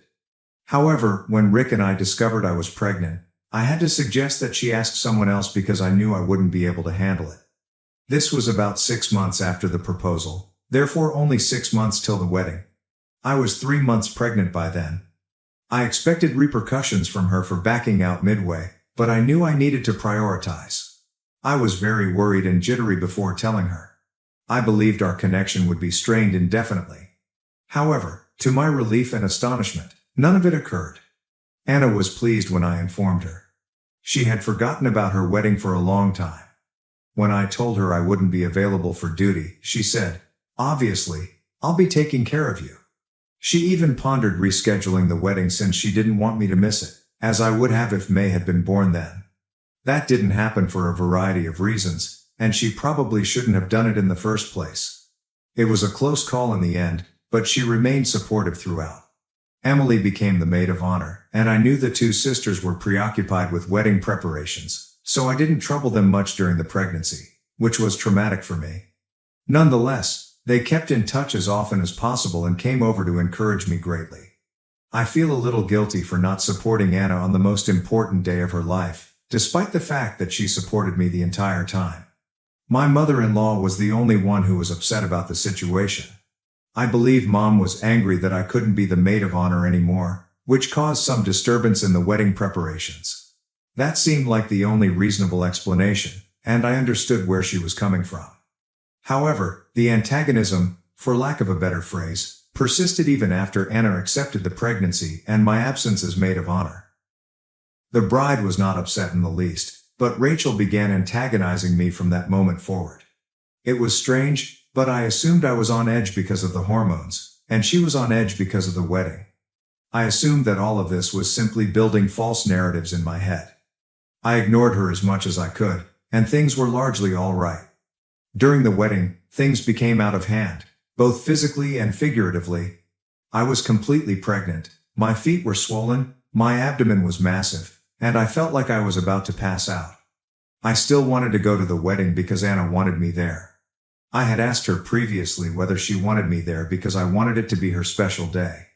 I informed her that the presence of a heavily pregnant woman might draw attention away from her, something I didn't want. Weddings are for the bride and groom, and I would hate to be the one to take away from that. When I told Anna this, she was outraged and upset. She stated she couldn't believe I'd be preoccupied with such trivial matters and miss her wedding. She said she didn't care about the attention or the limelight. All she wanted was her family to be there for her on her wedding day. She told me I needed to come and not worry about the drama. I knew she meant it. She's not one to mince words. If she didn't want me there, she would have said so right away. But she did, and she stated it emphatically. I felt it was my obligation to be there for her. Despite my physical discomfort, I felt I needed to be present for her on her wedding day. I'm not going to lie, there were a lot of people whispering, but I tried to ignore them because I knew Anna was glad I was present. That was all that mattered to me at that moment. Rachel did not say much to me and glared at me the entire time. However, I was too uncomfortable to notice. I didn't have the energy to cope with her or understand her passive-aggressive conduct toward me, so I just let her be. She might glare all she wanted. I was not going to respond to her. Then came the big episode, which stunned and terrified everyone around me. I started feeling apprehensive just as the ceremony was about to commence. By then, I'd already met Anna. I got up and went upstairs, believing it would make me feel better and that I'd return when I did. Rachel had followed me without my knowledge. I went to the bathroom because I was sweating and feeling strange. Suddenly, my water burst.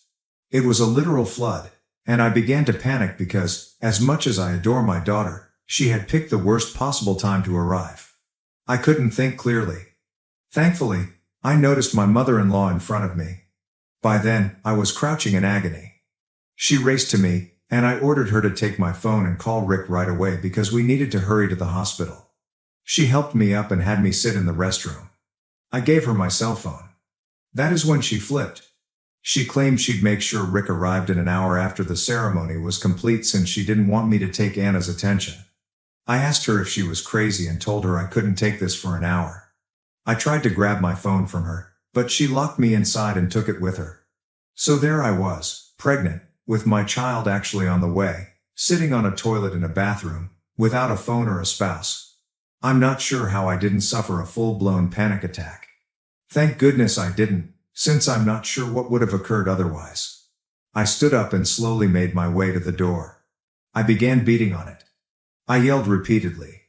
But no one heard me because the restrooms were on the first floor and everyone had already taken their seats for the ceremony.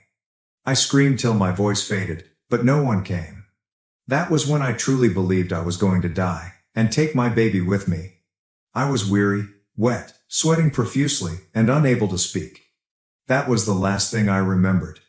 I'm not sure what happened afterward. I passed out from tiredness. I can't recall how I got to the hospital.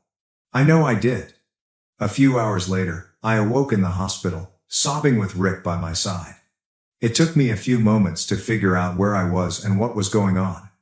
When I noticed Rick crying, I expected the worst. Everything came flooding back, my mother-in-law locking me in the bathroom, my crying. And I believed May hadn't made it. When Rick saw I was awake, he breathed a sigh of relief and began crying in my arms. I had no idea what to make of it and felt a terrible feeling in my stomach. Then I saw the nurse enter with a baby girl, and I breathed a sigh of relief. I really wanted to hit Rick for messing with me like that. But he said he wasn't toying with me. He was just glad I was okay because I was unconscious when he found me in the restroom. I held my baby for the first time, and I don't think I'll ever forget the feeling. I don't think there is a better emotion in life. Nothing will ever compare to what I felt in those moments. Rick didn't offer me any specifics at the time, which I appreciate because I didn't have the energy to cope with it. I could hear a commotion outside and asked him what was going on. He stated his mother-in-law was outside and wanted to come in to see her grandchild. I described what had transpired in full. I told him what she had done, and how she had put our daughter in jeopardy for no reason. I also told him that I would never let her near my daughter. To me, she was dead. He said he knew everything. When he found me in that state, she broke down and told him everything. I told him that just because she broke down didn't mean I'd forgive her. He chuckled and stated his mother was dead to him from this moment forward, and he was going to file charges for endangering life. He stated that he would pursue legal action to ensure that she was punished for what she had done. When I heard him say that, I felt a weight lifted off my shoulders. I know he adores his mommy. All three of them do. After the trick she pulled that may have cost me and my daughter our lives, I was in no mood to forgive her. If Rick had chosen her over me, our marriage would have ended. There would be no turning back, and somewhere deep down, I expected him to choose his mother. Despite everything, Mom worked extremely hard to raise them. Maybe I didn't expect him to defend me the way he did, but I'm not complaining. If anything, it has increased my affection for him, if that's possible. I questioned him about the wedding, and he claimed it went well. Emily and Anna were waiting for him to call so they could come visit us. When I inquired if Anna was furious, he laughed and said I didn't have to worry about her at all. She had been smiling with pride and delight, saying that her entire family had attended the wedding and that May's birth was the nicest gift she could have gotten. I had tears in my eyes when he told me that, and I told him to call them right away. Anna, Emily, and Jonah arrived at the hospital shortly after I did. The best part, Anna and Jonah were still dressed for their wedding. Anna refused to pass up the opportunity to snap a wedding photo with her niece. I started crying uncontrollably. It was a truly heartwarming moment. After taking the image, I apologized to Anna for destroying her day. She hugged me and told me I was misinterpreting the situation. I had made her day. I told her about my mother-in-law's actions after we announced the pregnancy. Anna stated that the only thing I did wrong was not informing them sooner. Perhaps they could have put an end to her turmoil. I told her I didn't want to cause trouble, and Emily responded that any amount of difficulty was fine as long as I was safe. Even as I type this, I have tears in my eyes because I realize they love me like family. They saw me as more than Rick's wife. I was a family member. Anna is one of the best women I know. She is so safe and happy. It's no surprise she is where she is today. I don't see how Rachel is so different from her children. It's as if they saw her and concluded that was not who they wanted to be. It's odd, but I don't mind. It was beautiful. Apparently, my mother-in-law was still outside. Anna had informed her on her way in that she would ensure Rick and I filed charges. My mother-in-law wanted to come in and see May, but I didn't want her anywhere near me. Anna stated we needed to protect ourselves from her. She apologized to me, saying she hadn't adequately addressed her mother's overprotective impulses or made it obvious that she had no objections to my pregnancy. She stated that if she had, perhaps the situation could have been avoided. I told her she had made me feel safe, and there was no way she was to blame. Rick was outside the entire time, conversing with my mother-in-law. When I was discharged and returned home with May a few days later, Rick informed me what he and my mother-in-law had discussed. He claimed he had informed her that he would be filing charges and that she could deal with it because nothing would change that. He also warned her she was never welcome in May's life. She was not her grandmother, in any way. She opted to endanger my and my unborn child's lives over a perceived slight that didn't even bother her. He also stated that the money he had been giving her, my mother-in-law was living off of Rick and Emily's money, would be significantly decreased. She burst into tears, stating she had worked her entire life for her children and did not deserve this. Rick said that, while he recognized and appreciated everything Mom had done for them, she did not have control over their life. He said she was in the wrong and that he had been ignoring or making excuses for everything she did for years, but no more. When it came to May and me, she needed to realize she had crossed a significant line and demonstrated she was not safe to be around, especially because Anna had never had an issue. Rachel explained that, as a mother, she understood Anna's reluctance to have me in the spotlight. But Anna overheard and ripped into her. So, we will definitely proceed with the lawsuit. But Rick is managing it because I have a newborn to care for and cannot be bothered with the drama. Rick said he'd handle it. None of the siblings are willing to speak with her anymore. Anna has entirely cut her off, and Emily only speaks with her when necessary. Rick and I are clearly out of touch. I don't believe my mother-in-law anticipated this. Maybe she honestly wanted to protect Anna, no matter how twisted that seems. I am not defending her in the least. But I still feel awful for her since it all went so wrong. Now, part of me wonders whether they should discuss it with her because it feels wrong and horrible to me. I do not know. Maybe I'm not thinking clearly. I know if I mention this to Rick, he'll go crazy. He is irritated with her and is unable to look at her right now. I had not anticipated this, yet here we are. Update 1. Well, any reconciliation is out of the question forever. I realize I haven't updated in a while, but, well, I'm a new mother. I've been busy keeping both myself and my child alive. The good news is that May turns 8 weeks old in a few days, and we're all very excited. Anna and Jonah have been a great help to Rick and me. Emily had to return to work but still calls practically daily. May is truly the light in everyone's eyes. They adore her, and the group chat is filled with her photos. There has been no communication with my mother-in-law. I persuaded Rick not to press charges since we had too much on our plates and it would serve no purpose. Rick was reluctant, but he consented because neither of us had the energy to do anything else. When we told my mother-in-law, she seemed grateful. I say appeared, because the woman is indeed insane, and she showed everyone her true colors shortly after. Rick and I awoke about 1 a.m., a loud banging on the door. I assumed it was a heist, so I fled and hid with May as Rick attempted to open the door. I could hear shouting, but I didn't dare go outside since I didn't want May to wake up. It was my mother-in-law, and Rick said she was being insane. She continued to scream that she wanted to see May and that we couldn't keep her away. Rick claimed he had to scare her with the cops before she backed down. She was trying to force her way inside. We quickly notified Anna and Emily because if anything was wrong with her, everyone wanted to know. We were concerned, but in the end, it was for nothing. The following day, she sent us a frightening text. She began by claiming that we were being mean and horrible to her by not allowing her to see May, and that we were punishing her for doing nothing but being a mother. There was more melodramatic gibberish in there, and her text became increasingly crazy. She stated that she had the responsibility of raising 3 children and had to always choose one child's needs above another. That's what she thought she had to do for May's birthday. She did not want May to ruin Anna's day.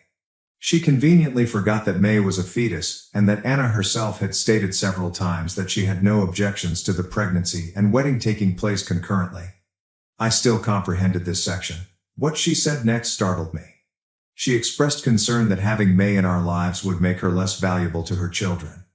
When I revealed my pregnancy, she assumed Anna would be upset since that is how a normal woman would react. But when she realized how enthusiastic we were about both the pregnancy and the wedding, she wasn't pleased. She was basically indicating that she didn't enjoy how happy we were together, with and for each other. She wanted us to be jealous and competitive. She stated that when she discovered the due date was close to the wedding, she hoped Anna would be upset with us and that May would not dominate everyone's attention. But it did not happen, and everyone was just talking about May. She said she felt disrespected that a baby who hadn't even been born had stolen her position as the siblings' unifying force. She continued to type while I requested Rick to block her. I told him she was insane and dangerous to me and all of us. I've got a continual headache since I saw those messages. I can't believe a woman over 50 is competing with a 7-week-old infant. It doesn't make sense to me, and it doesn't need to. Because I'm done with her. I'm done making excuses for her actions and attempting to understand her intentions. I don't care if she ends up in hell. We forwarded the messages to Anna and Emily, who are also upset. They suspect she is experiencing a manic episode. Emily stated that she will travel down to have my mother-in-law checked at a facility. I think that's a terrific idea, but I'll remain out of it. This is insane behavior, and I no longer want anything to do with her. Update 2. We have a restraining order against my mother-in-law. She did not try anything else, but we are being cautious. Emily had her tested and met with both a psychologist and a psychiatrist. Everything is okay with my mother-in-law. She was diagnosed with generalized anxiety disorder, but that was all. The doctor stated that there was no underlying medical basis for her behavior and advised Emily to seek therapy. Emily has since made no touch. She stated she would be eager to help if something was wrong, but my mother-in-law is cruel, and she can no longer stand her. I completely understand and share your point of view. If she had a psychological problem, she may have received my sympathies and help in a few months. But once that's ruled out, we know who she is. There is no way to reconcile it. This is why we sought a restraining order. May's safety is extremely important to Rick and me, and my mother-in-law has proven herself to be dangerous twice. Furthermore, she harbors animosity for May in particular, so we must take extra precautions to keep them apart. I believe this will be my final update, and I hope I never have anything further to say about the entire episode. I exposed my half-sister for cheating and revealed my father's infidelity, making him lose everything in the divorce as revenge. Edit. Hello. To anyone coming from those other subs, I will remove any comments on my posts that are harsh and intended to bully me. I've already received some, and I see my post has been shared in other areas. I know the sub since I was tagged by an automod. I didn't share my experience of being bullied or called a liar, so screw it. I never asked to be posted on subreddits dedicated to mocking others because you enjoy bullying others. Get a dang life. Here's a life lesson for you neckbeard idiots. Get away from the keyboard. Did the post get removed? It is all here now. So, I, 20 female, have a sister. I'm going to call her Freya, because why not? She's 22. She has cheated often since she began dating, creating an unending circle of infidelity. Her first romance occurred when she was 15, and I was 13. She introduced me to Brad. Sweetheart. Great guy. 2 days later, she spent a significant amount of time in her room with her study buddy. I was not foolish. I figured out what she was doing. Heck, she informed her friends. She boasted to them about it while sitting on our living room couch. As soon as she did it, I realized she wasn't a good person. She disgusted me. When she and her study partner returned to her room, I took a picture via the keyhole in her door. They were simply kissing, gross, but nothing worse. I waited. The next day, I took her phone and obtained Brad's number. I texted him, explaining who I was and why I was messaging him. He did not believe she was cheating. I texted him the picture and begged him not to tell her how he discovered it. He agreed. They broke up. Obviously. She was heartbroken and blamed her pals for telling him. She never suspected me. Why should she? I was the sister who clung to her, imitated what she wore, and observed everything she did. I admired her. I kept up the pretense. I didn't want her to know what I knew or had done. I hoped she learned her lesson. However, she didn't. The next true boyfriend arrived when she was 17 and I was 15. I'd been watching her like a hawk, waiting for the next boyfriend. Nobody would date her for a while after Brad. She was a cheater after all. Even her study companion didn't want to date her because he already had a girlfriend. That condition did not continue longer than a month. After Brad broke up with Freya, someone informed his study partner's girlfriend that he was a cheater. Weird. Anyway, let's introduce Stephen. Trusting, maybe a little dim. He saw the best in everyone. She convinced him that she and Brad had only ever kissed. Nothing else. I didn't believe it, but whatever. This naive church lad believed she had transformed after only 2 years. Okay. Sure. After a month, I still had no dirt. I started to wonder if she had changed. Bam! She boasted to her buddies about cheating on Stephen. I remained hidden. I needed the specifics.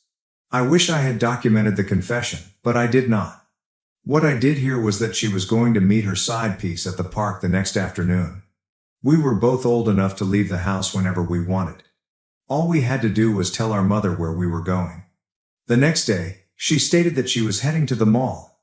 I stated that I was hanging out with buddies. I waited till she was a few minutes ahead of me before going to the park. I took images of them hugging under a tree. Kissing. Rinse, repeat. Stephen pledged to keep the information secret. He handed her the photos, but this time there was no proof of who took them. She would have caught me if I had taken them up close, but those images could have been shot anywhere. They were in the midst of a park. Relationship number 3. Enter the bad dude. I despised him. He was rude, disgusting, and disrespectful. This one was tricky. He was obviously on the rebound, only a few weeks after Stephen, but I got a nasty feeling. I suspected he would be the type to hurt her if she cheated on him. I had to persuade her to end the relationship or have him leave her without blaming her. Even if she was terrible, I needed to plan carefully. I waited for evidence. Do you believe it? They were cheating on each other, with the same guy. I felt calling them out would merely transform them into a throuple. I was mistaken. Bad lad despised the thought of someone knowing he was gay. When he discovered that Freya knew he was bisexual, he fled so quickly that his tires caught fire. 3 down. My sister still didn't know who was exposing her, but she was becoming suspicious. She was ranting about me without realizing it, so I knew. Then she told me her strategy. She planned to tell each of her friends a different narrative and see which one her next boyfriend would get. I helped her make up phony names, descriptions, and locations. It was honestly quite enjoyable. Boyfriend number 4 was not a boyfriend, but rather a guy acquaintance of hers who was involved in the conspiracy. He wanted Freya so desperately that he would do everything to get her attention. She informed friend A she was cheating on 4 with a blonde guy and would see him at the ice cream shop tomorrow. Friend B has brown hair, beach. Friend C has red hair, house. Friend D got bald, Starbucks. Freya wanted me to check out the ice cream shop. Freya stayed at home, while 4 went to Starbucks. No one was on the beach. She reasoned that if none of us observed anything at the sites, then friend B was responsible. We did exactly that. It was hilarious to receive her continuous texts wondering whether anyone had seen someone. She was in a panic. Buddy B had been her best buddy since she was in diapers, and she did not want it to be them. In the end, nobody came up. She yelled at B in a text, accusing them of being a poor friend and alerting her ex-partners about her adultery. B disputed this heavily, but their friendship was in ruins. I supported B, claiming Freya was insane for suspecting them. Friend C supported Freya, saying it was suspicious that A, C, and D did not show up at their assigned locations, and reasoning led to B. D felt they were all mad and even blamed me, claiming that if I was the snitch, why would all of the pals have turned up anywhere? They were unable to prove anything because no one was present on the beach. Freya felt offended. She said she would never hurt me, that she loved me too much to do so. We were sisters after all. In the end, D supported A and B because they believed Freya was insane. C remained with Freya. 4 and Freya never became a pair. Freya began dating Freya after believing the rat had disappeared. Poor, sweet Freya. His was the most terrible story since she cheated on him with his twin brother. This occurred when she was 20 and I was 18. Perhaps I was too old for this, but I wasn't finished yet. I was not going to let her ruin a nice guy's life. It took me longer to figure out this one. Twin brothers never question photos on Snapchat. Never question the guy's appearance. Why should they? They were twins. Then Freya shaved his head for a cancer-stricken buddy. His twin didn't. That is how I caught her. I obtained a video of them kissing in his car. Send it to Freya. I wiped my hands clean. He showed her the footage, and she freaked out. She had not informed anyone about the infidelity this time. Not me. Not C. Not 4. And since they were twins, she assumed no one would notice. Finally, she dated 4, the only guy remaining in our small town who was foolish enough to take her seriously. Of course, she did what she always did. She cheated. Here's the problem. I wasn't sure he'd break up with her over it, or if he'd believe it at all. So I waited. Collected evidence. In an unexpected twist of events, I discovered C and 4 cheating. They cheated on her. I submitted 4 images of Freya cheating.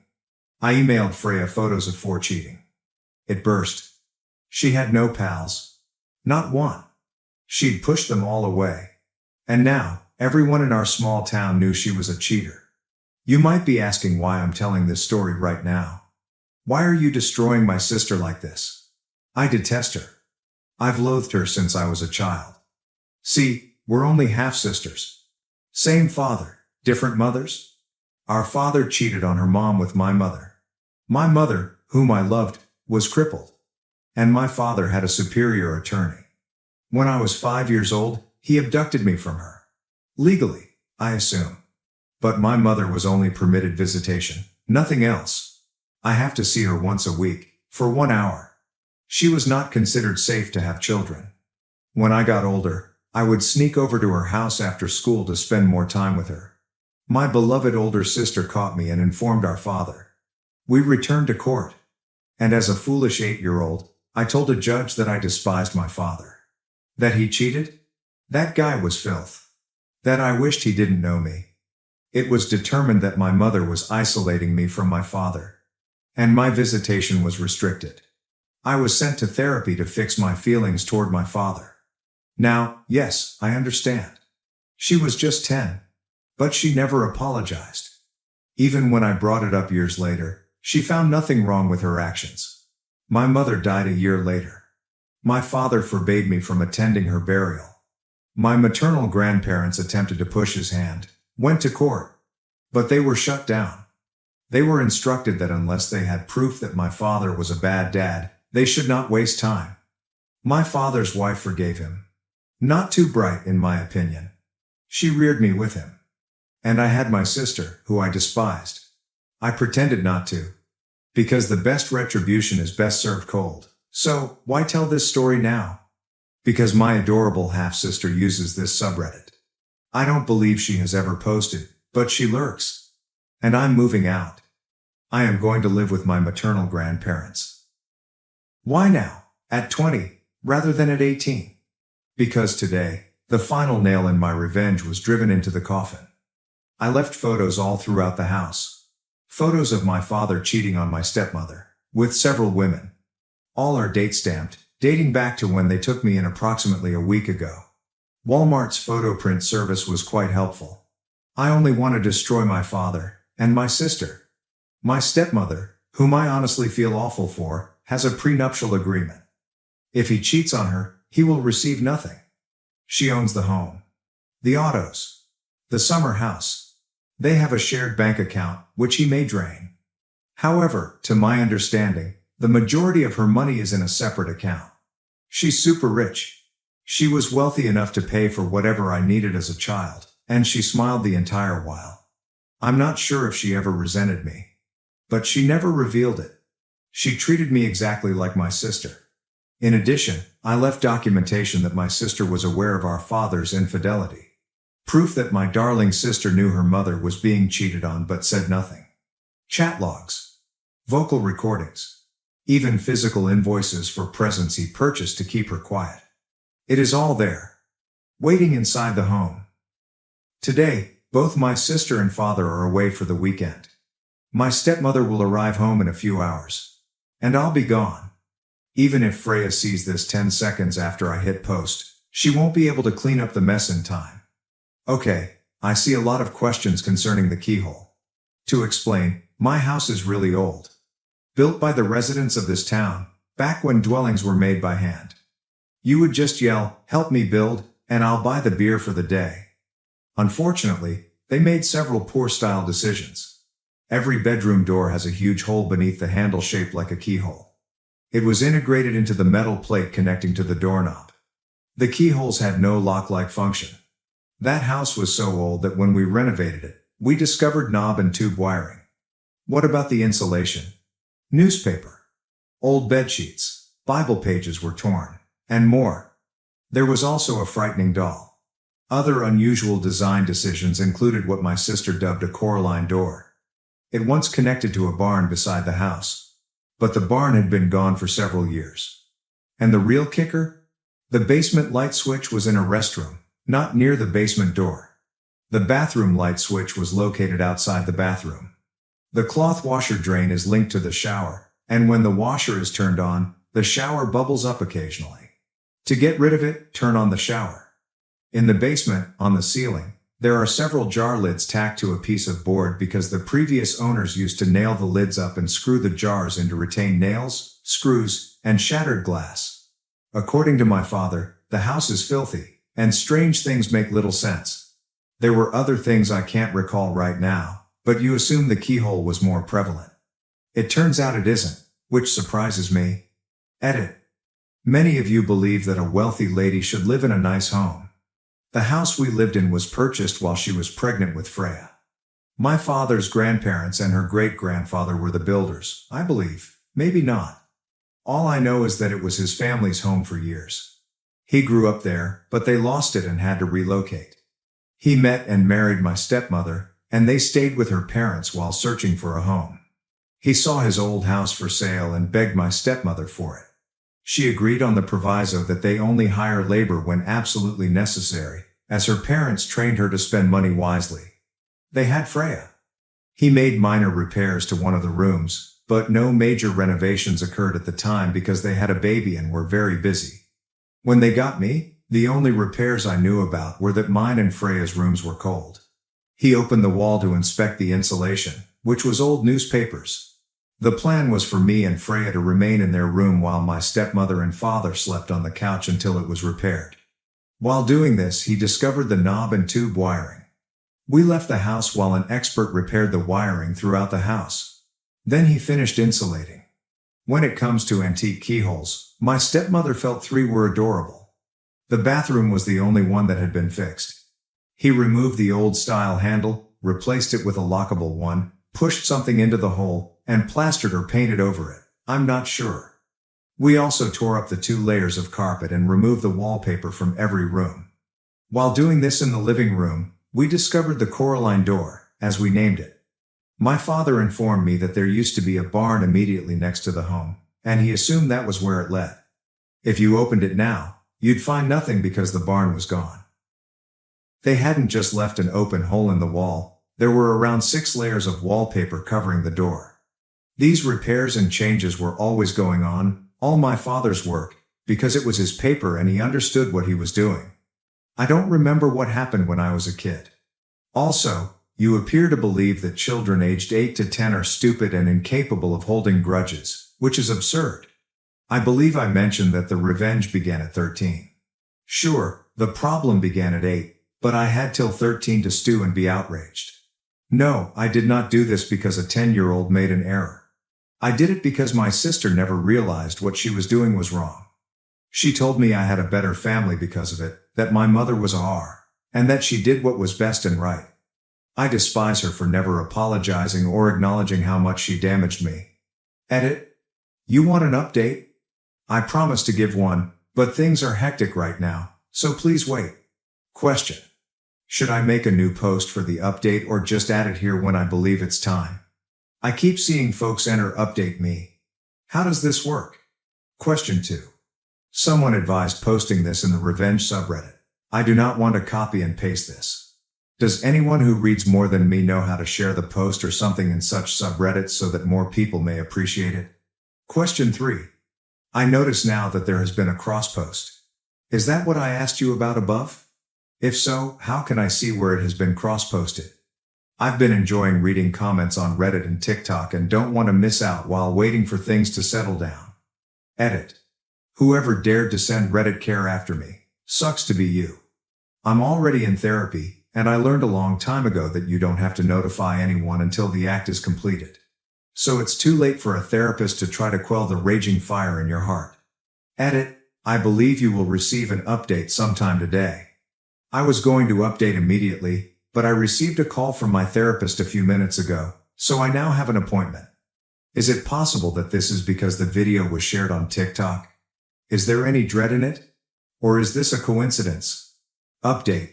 I have wrecked my sister's relationships and friendships.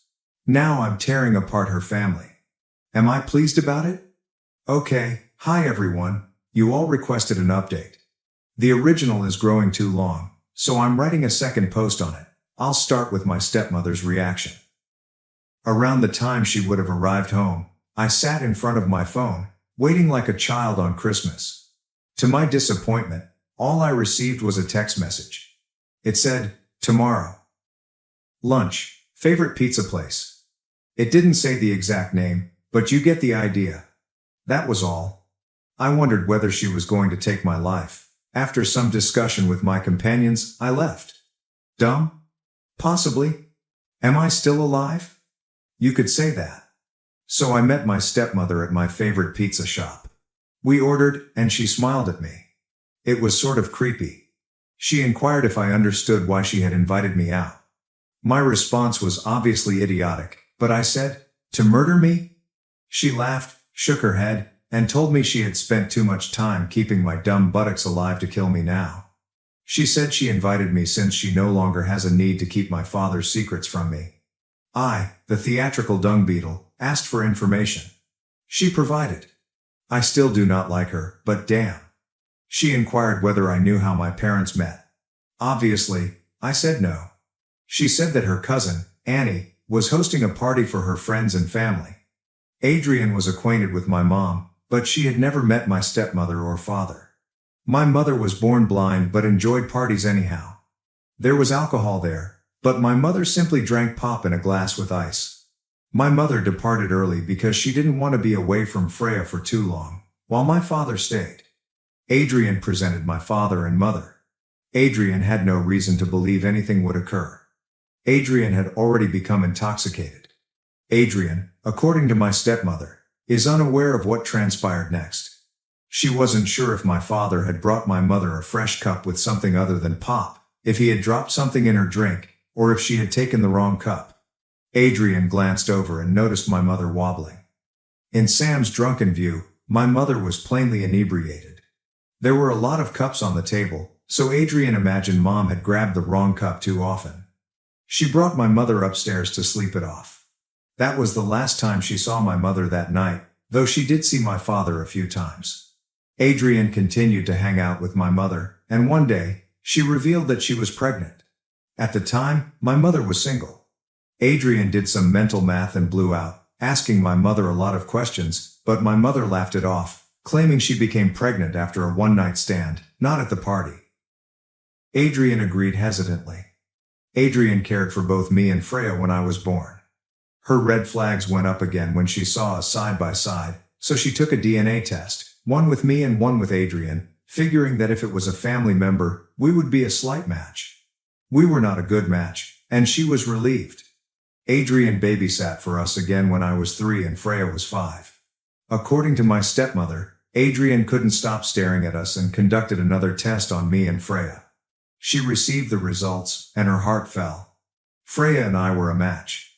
She remained silent for a while, periodically asking my mother questions, but she couldn't keep it a secret and eventually told my stepmother. My stepmother exploded at my father. He said he was inebriated and confused my mother for her. He claimed there was consent, but it was a mistake that occurred only once. My stepmother agreed to forgive him on the condition that he be a part of my life.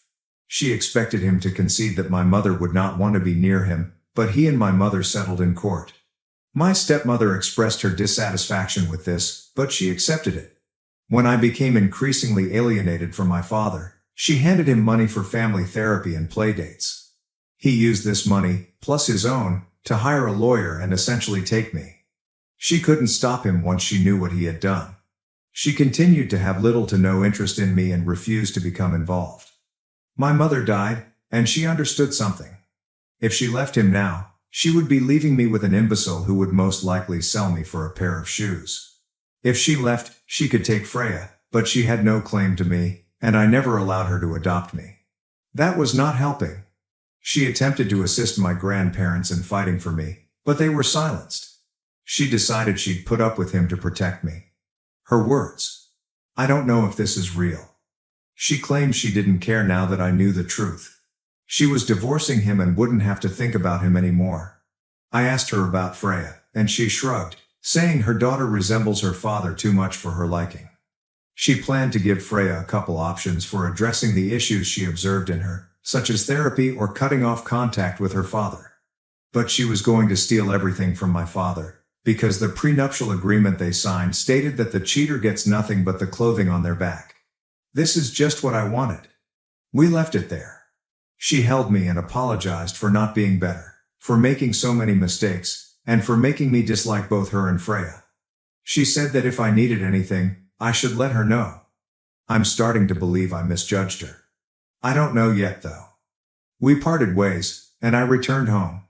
I waited and waited before getting a call from my dad. I did not respond.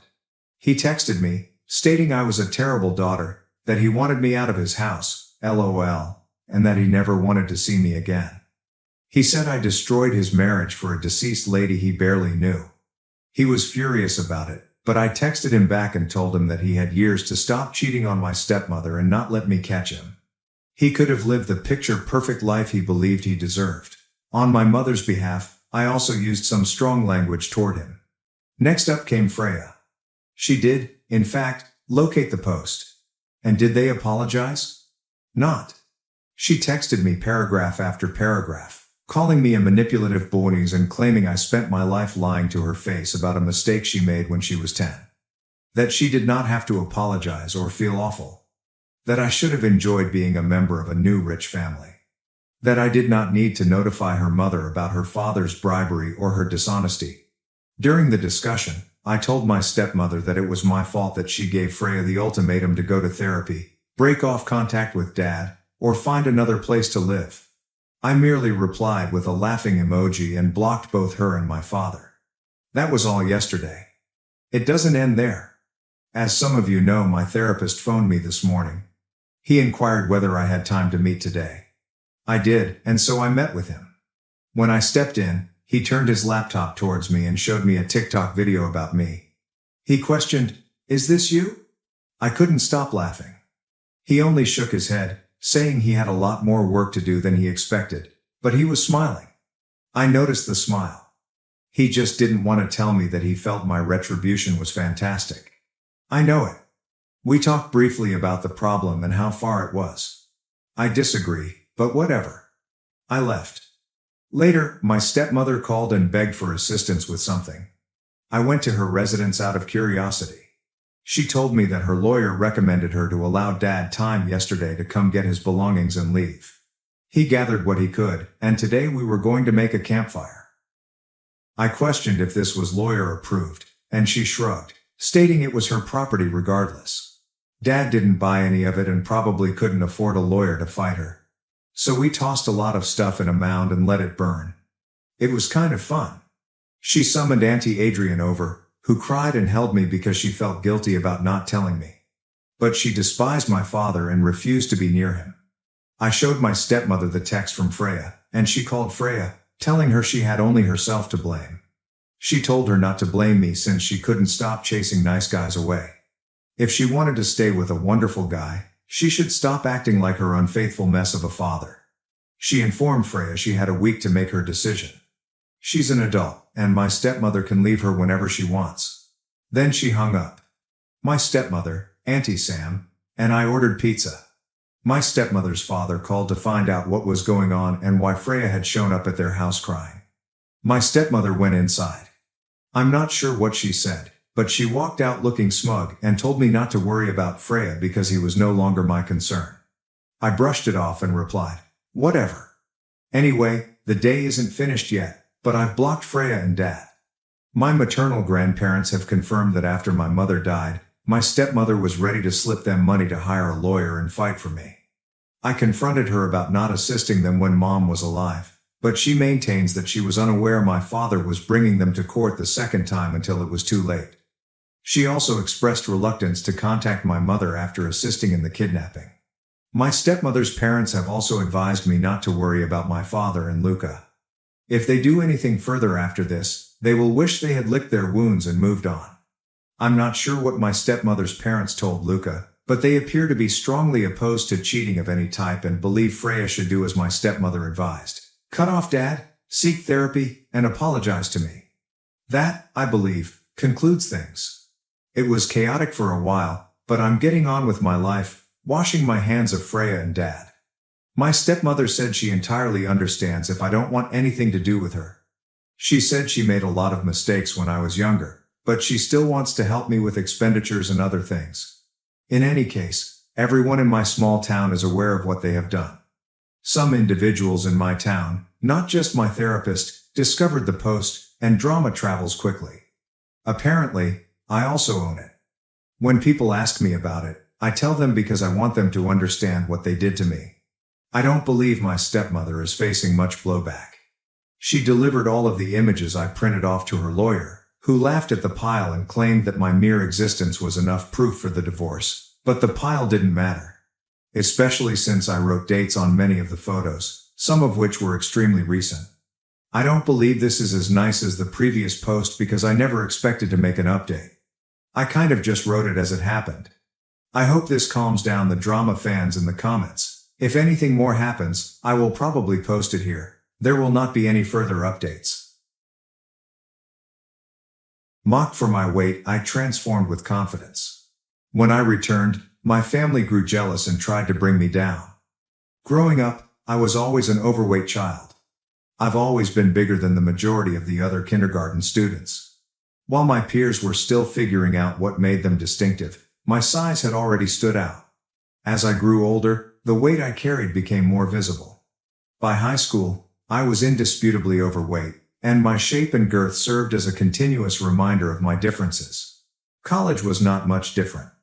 While some of my peers began to discover who they were or explore new aspects of themselves, I stayed trapped in the same identity, overweight and occasionally fighting with it.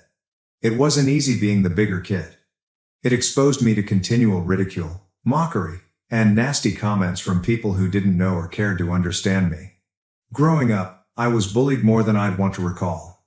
Classmates teased me mercilessly. Their words ate away at me, creating profound doubts and self-doubt that, at times, felt hard to overcome. They'd call me names and make crude jokes, and I'd frequently be the punchline.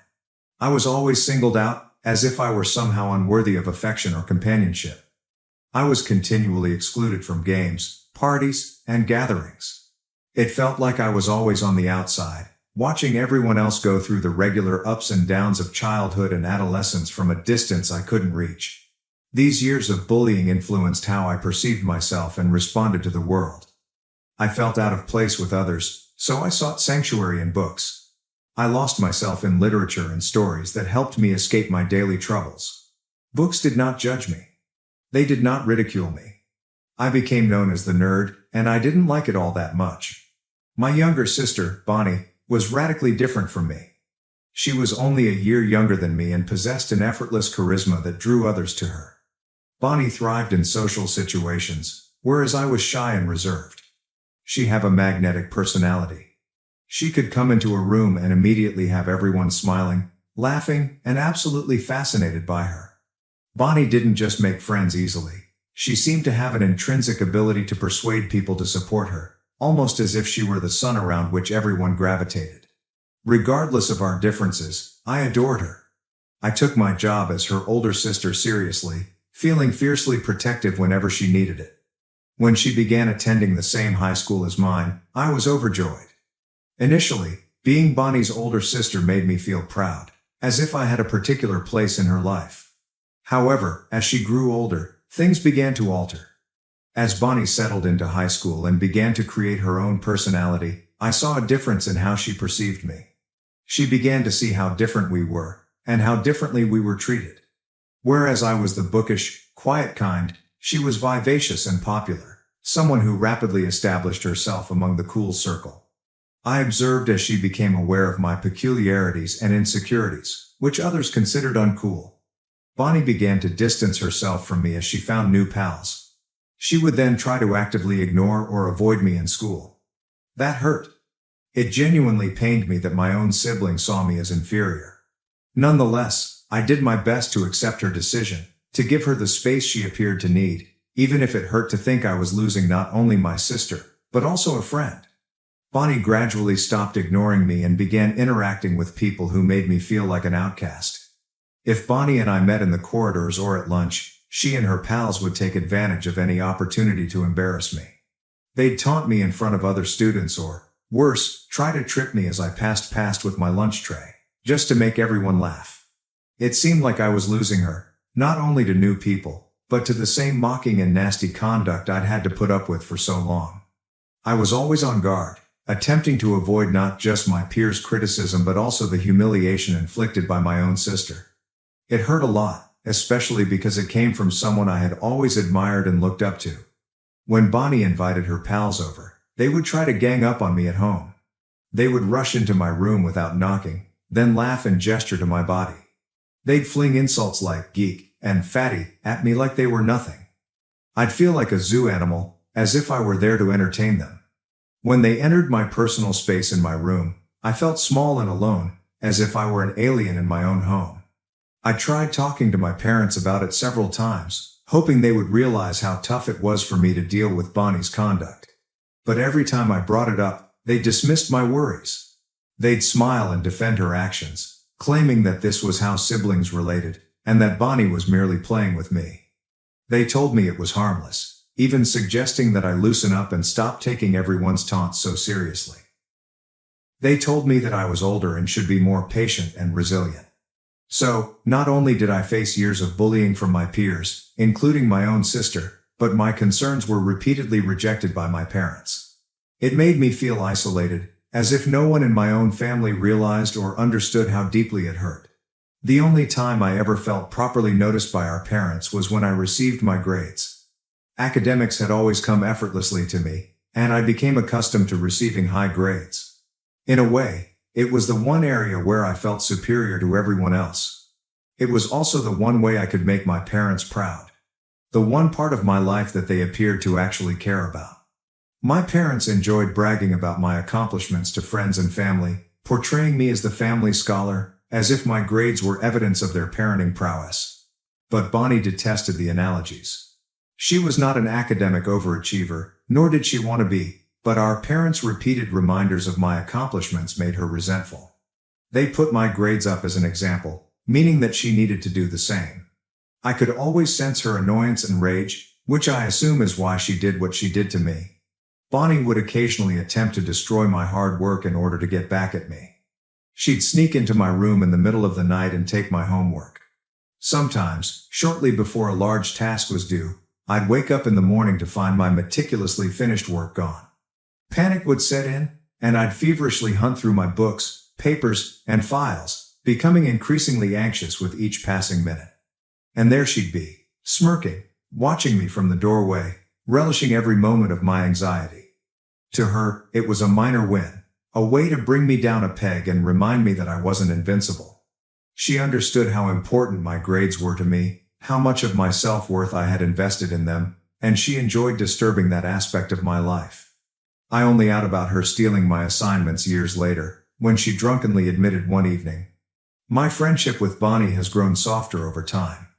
Though we're not close, you might say we've matured a little, and some of the bitterness from our youth has dissipated." However, the strong closeness that siblings often enjoy did not fully emerge between us. After college, I moved away and began constructing a life in a new place with an interesting job and new chances, which meant I didn't visit my family very frequently. As time passed, our communications became limited to occasional phone calls or texts. So, when I decided to travel home for the summer, I was truly excited to see everyone. It had been a long time since we'd all gotten together as a family, and I was excited to catch up and reconnect. However, not everything went as planned. Our family lunch began well enough. Everyone appeared delighted to see me, and for a moment, it felt like old times. That changed, however, when Bonnie unexpectedly revealed her engagement. None of us saw it coming, and we initially assumed she was joking.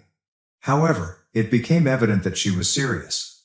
She proudly put out her hand, displaying a gorgeous ring, and I couldn't help but remark how exquisite it was.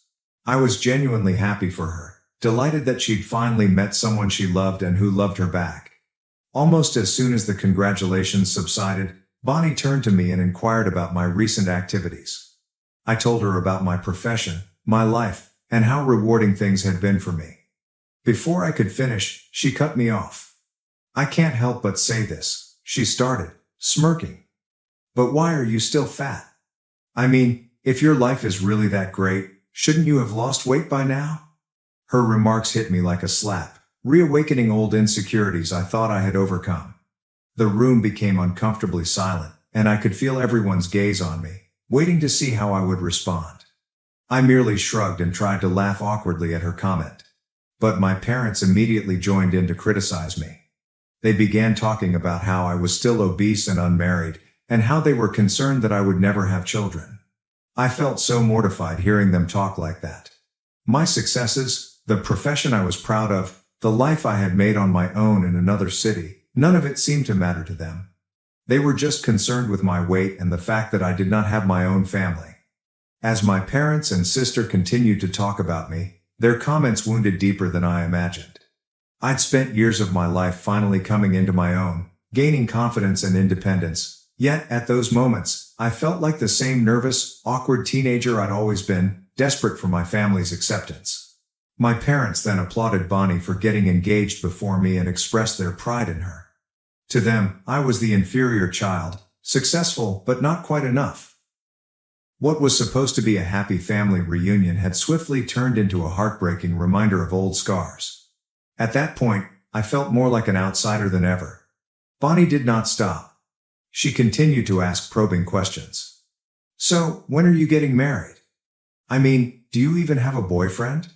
She was blatantly mocking me in front of everyone by bringing up my romantic life. My parents eagerly jumped on the subject, agreeing with Bonnie that it was past time for me to meet someone before it was too late. They pointed out that Bonnie, being younger, was settling down before me, but I, being older, was still throwing my life away at work. I attempted to argue that I liked my life the way it was. that my profession and freedom provided me with fulfillment. My job paid well, and I was passionate about it. And why did I have to find a man and have a child? I am content just as I am. But my words didn't appear to register. My mother, in particular, appeared disdainful, giving me a pointed look and taunting, "What's the point of earning all that money if you don't have anyone to come home to?" It was as if she couldn't believe that happiness existed outside of marriage or family. Sitting there, I had the typical feeling of being misunderstood, that my life choices were disregarded. This was my family, the ones who should have known me best, but they seemed to be obsessed with a different idea of happiness. I had come home seeking connection and warmth, but instead got judgment and taunts. Bonnie then mentioned that she anticipated me to have at least a +1 by the time her wedding rolled around. She explained that she didn't want people to think her sister was an old, miserable woman who was getting married alone. The comment stung. I simply shook my head and assured her I would try. This is when my parents casually told me that since Bonnie's wedding was approaching, even if I couldn't find a spouse, I could at least try to lose weight and look better for her wedding. They suggested that if I reduced weight, it would be simpler for me to attract a partner. Bonnie agreed with my parents and said she wanted me to lose at least a few pounds. I sat there, astonished and humiliated, with an aching that I hadn't felt in years. How could my relatives talk to me like this? Did I truly deserve their hateful words simply because I was overweight? Was I not meant to have feelings because I was fat? I was a normal human being, just like them. I functioned exactly like everyone else. I never saw my weight as a hindrance, so why should they? I'd even dated men who liked me just the way I was, but my parents and Bonnie were making it appear as if my weight kept me from finding love or having men approach me, which wasn't even true. I wanted to defend myself and tell them how cruel their words were, but I felt paralyzed and unable to find the correct words. Their statements took me back to high school, to the agonizing times when my weight made me a target. I despised how nonchalantly my relatives brought up my deepest fears, seemingly unconcerned about how they affected me. So I sat there, holding in my pain, and let the topic go to anything else. When I returned home from my trip to see my family, I pushed myself into reducing weight with a zeal I had not realized I possessed. It began as a method to prove something to my family, but it eventually grew more personal. I joined a gym, followed a rigorous diet, and even hired a personal trainer. My trainer has been a lifesaver. She knew just how to assist me through a path tailored to my own needs, having gone through her own change from overweight to healthy weight. She created a routine specific to my goals and encouraged me every step of the way, reminding me to give myself grace when I stumbled. This time, everything seemed to click. I started losing weight steadily, and as the pounds fell off, I felt lighter, not just physically but also mentally. For the first time in my life, I began to feel and appear different. My confidence increased quickly. I used to assume that decreasing weight wouldn't have much of an influence, but it has. People see me differently today. Strangers are nicer and more attentive. Friends and colleagues regard me with fresh respect, and I can't deny that this feels like a validation I've never had before. It's as if I've suddenly become more noticeable than I was before. My new body brought a new sense of style. I overhauled my entire wardrobe, filling it with clothing I'd only fantasized about wearing. I even opted for a full hair makeover, attempting a daring and trendy style that I would have been too afraid to try in the past. Perhaps it seems expensive, but I've never felt so good. I look in the mirror now, and I don't recognize the person staring back. It's like meeting a version of myself that I never knew existed. I'm proud of how far I've gone. Not just because I've lost weight, but also because I've gained confidence and self-assurance. Bonnie's wedding is approaching, so my family has invited me to fly down and join them for lunch to finalize some details. However, I do not feel like returning home. I don't want my family to ridicule me again and make me feel tiny, especially now that I'm feeling good about myself for the first time in a long while. I don't want to go to Bonnie's wedding anymore because of how she and my parents have treated me. But I know if I don't go, they'll be furious and give me a long lecture about how family is family and how, no matter how heartbroken I am, I must be present for Bonnie's big day. So, would it be wrong for me not to attend my sister's wedding? Update 1. Wow, I'm overwhelmed by everyone's response. Some of your proposals are truly humorous. I can't believe you're encouraging me to show up and mess with my sister now that I've shed so much weight. Growing up as a fat kid had a negative impact on my self-esteem, particularly in terms of how I perceived myself. I struggled with self-doubt for a long time, always believing that I wasn't good enough or didn't measure up to others. But reading all of your responses has been a game changer. It's as if you've helped me see myself in a completely new light, and I'm finally starting to feel more confident than I ever have. In fact, I'm seriously considering turning up to my family's lunch and shocking them.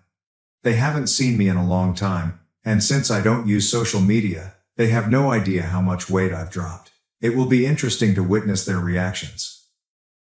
Update 2. Okay, Reddit, you're not prepared for this upgrade. Grab some popcorn because things are about to get exciting. I decided to fly down to join my family for lunch.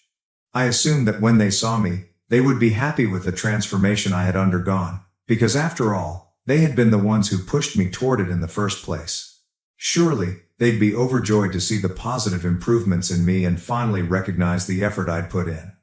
The instant I walked into my parents' house, their jaws absolutely dropped. They looked at me, astonished, as if they couldn't believe I was the same person. After a time, they stammered, wondering if it was actually me. I gave them a big hug, thrilled with their reaction. They continually complimented my appearance, saying how beautiful I looked and how they couldn't believe it was me. However, when Bonnie came, the situation changed. She didn't notice me at first, disregarding me as if I were invisible, as she had done many times before. But when I rose up to greet her, she did a double take, her eyes widening with surprise. She gave an odd, almost forced laugh before reaching over and pushing her fingers on my stomach, wide-eyed, as if she wanted proof that I had truly dropped all of that weight. My parents chuckled at her reaction and informed her that they couldn't believe it either. As we settled in for lunch, the subject turned to my makeover. Bonnie and my parents bombarded me with questions about how I'd done it, marveling at how different I appeared. Their voices were full of surprise, as if they had never imagined I could look any other way. Bonnie, in particular, kept saying that she had never anticipated me to shift so dramatically. After a while, she said, "When I first requested you to lose weight, I never imagined you'd look this good. I had no idea you had that jawline and those ankles underneath all that fat." I hesitated, trying to retain my cool, and smiled at her before telling her, "Bonnie, I've always been gorgeous. Losing weight simply improved my characteristics." Bonnie, on the other hand, contended that it wasn't just that. There was something else about me that was unique. She then had the audacity to inquire, "Did you have any procedures done on yourself? Because you can't look this fantastic on your own." I could feel my blood starting to boil. The hubris to believe that I required surgery to look attractive, despite the fact that I had worked so hard to achieve my current appearance. I looked her directly in the eyes and said, "Wow, Bonnie. It's amazing how little you think of me. No surgery, just a lot of hard work and self-love, which you should try someday." Bonnie's expression changed from surprise to displeasure, but I didn't care. It felt amazing to finally say something and put her in her place. Before she could react, my parents jumped in, attempting to smooth things over in their own way. "You shouldn't be offended," my mother replied. "All three of us have never seen you look like this before. Honestly, you look more lovely now than Bonnie, and she's the one getting married." Bonnie appeared much angrier following Mom's remark. I simply ignored her and concentrated on my food, allowing my sister to seethe in her rage. Then my mother interjected. "You know, I was thinking, maybe you should go back to your original hair color. I believe you would look even better in your natural hue. This blonde appearance causes you to stand out too much. Maybe you could just return to your former look." Bonnie and my father quickly agreed with her. My father supported my mother, saying that Bonnie was always the blonde daughter in the family and I was the brunette, so it would be a good idea for me to return to my original hair color, which would make me appear more like myself. Hearing their statements, I was taken aback. I suddenly felt like the three of them were ganging up on me and attempting to bring me down. My hairstylist was the one who changed my hair color to blonde because it complemented my skin tone and face better. It had nothing to do with attempting to outperform or overshadow my sister. I could see why Bonnie was jealous of me because I looked so nice right now, but I couldn't figure out why my parents were so unhappy with me. It was as if they wanted to revert me to my original self, despite the fact that they were the ones who wanted me to be more acceptable for their darling daughter's forthcoming wedding. But now that I did, they couldn't accept who I had become. Instead of recognizing my progress, they sought to undermine me. Finally, I questioned my folks. What is your problem? Why can't I be blonde? Does my sister own that hue or something? I paused, annoyed. No, she doesn't. I can be either blonde or brunette. It's my decision. Why does it matter to you so much? I couldn't understand why they were so obsessed with returning to my former self, as if my appearance had to match who I was. My mother scoffed at me, claiming that I was willfully sabotaging Bonnie's approaching wedding by attempting to stand out with my appearance. Bonnie also jumped in, suggesting that with my weight loss, I was already going to stand out, so did I really need to match her hair color? My father, as usual, agreed with them, telling me that I was being difficult for no reason and that, as Bonnie's sister, I should be more tolerant. I couldn't believe what I heard. It was not about stealing anything, it was about giving myself the freedom to do whatever made me happy. But instead of supporting it, they were all concerned about how it would make Bonnie uncomfortable. Do you know what? I'm done with this, I murmured, the words almost burning as they left my lips. The three of you are so wrapped up in your own negativity that you can't even admit I've changed. The reality is, I've always been fantastic just the way I am, but none of you ever noticed. Now that I've lost weight, it's still not good enough for you. No matter what I do, it is never enough. I took time to process what I had just said. They only gazed at me, and it didn't matter. I was done with holding back. Since you all have so much to say about me, I believe it is time I gave you some unsolicited advice, just like you do to me. I turned to my mother first, feeling the words surge inside me like a deluge. Mom, I really hate how loose the skin is around your eyes and your lips. They droop on one side when you laugh. I can't help but notice all your crooked teeth, and honestly, it's just disgusting to me. Dad, I said sharply. You're bald. You really have no right to say anything about anyone's hair or their hair color. How are you going to criticize someone's looks when you can't even keep a full head of hair? I noticed his face stiffening, but I wasn't finished yet. Finally, I resorted to Bonnie. And you, don't ever talk down to me again. Between the two of us, I've always been the better-looking sibling. But now, with all the weight I've lost, you look even fatter than me. Just look at those chubby arms of yours. Bonnie's cheeks flushed with shame, and she appeared to be on the verge of tears. I then hoisted my glass, downed my drink in one go, and walked out with a smirk, leaving everyone stunned and astonished. I said everything I had to say. I couldn't believe these words had come from my mouth, yet I didn't regret them one bit. They deserved to be humiliated after years of being criticized. After lunch, I flew directly back home. I didn't want to stay behind and attend Bonnie's wedding. Since then, my phone has been overloaded with voicemails and texts from my parents and Bonnie. They've been calling me disrespectful and foul-mouthed for how I spoke to them and then left. Mom even insists that I fly down to Bonnie's wedding, claiming that not having me there will make her in-laws unhappy. Update 3. So I ended up skipping Bonnie's wedding. Thanks to all of your suggestions, instead of returning home to attend, I decided to treat myself to an impromptu stay at a 5-star resort. It was truly one of the best moves I'd made in a long time. I spent the weekend doing whatever made me happy. No drama or pressure, just pure enjoyment. I treated myself to a spa day, binge-watched my favorite shows, and even discovered some new sites in the city that I'd been dying to visit. I've also blocked my relatives, so they can't contact me again. I'm weary of being bullied by them and want to avoid all of the poison and drama. Right now, my primary focus is on self-care. I discovered my family only valued my money, not me. I cut them off, reclaimed my life, and found freedom in choosing myself over their manipulation. My name is Emma, and until a few nights ago, I believed that my family loved me. It began with a simple notification. My aunt had given me a video. I was in the midst of preparing dinner when my phone rang. I wiped my hands on a towel, grabbed my phone, and unintentionally tapped the message. At first, I assumed she sent me something random, a family movie, or an old film she found amusing. But then I heard my mom's voice. Emma should be grateful. She'd be nothing without us. My stomach sank.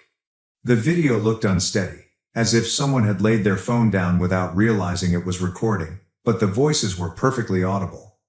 A pathetic failure? That's what Emma is, my father said with a laugh. But at least she's good for something, paying our bills. Laughter? I held my phone more tightly. If Emma ever stopped sending money, my aunt, who had just sent this, said with a smirk, we'd just guilt her into it. She's too soft to say no.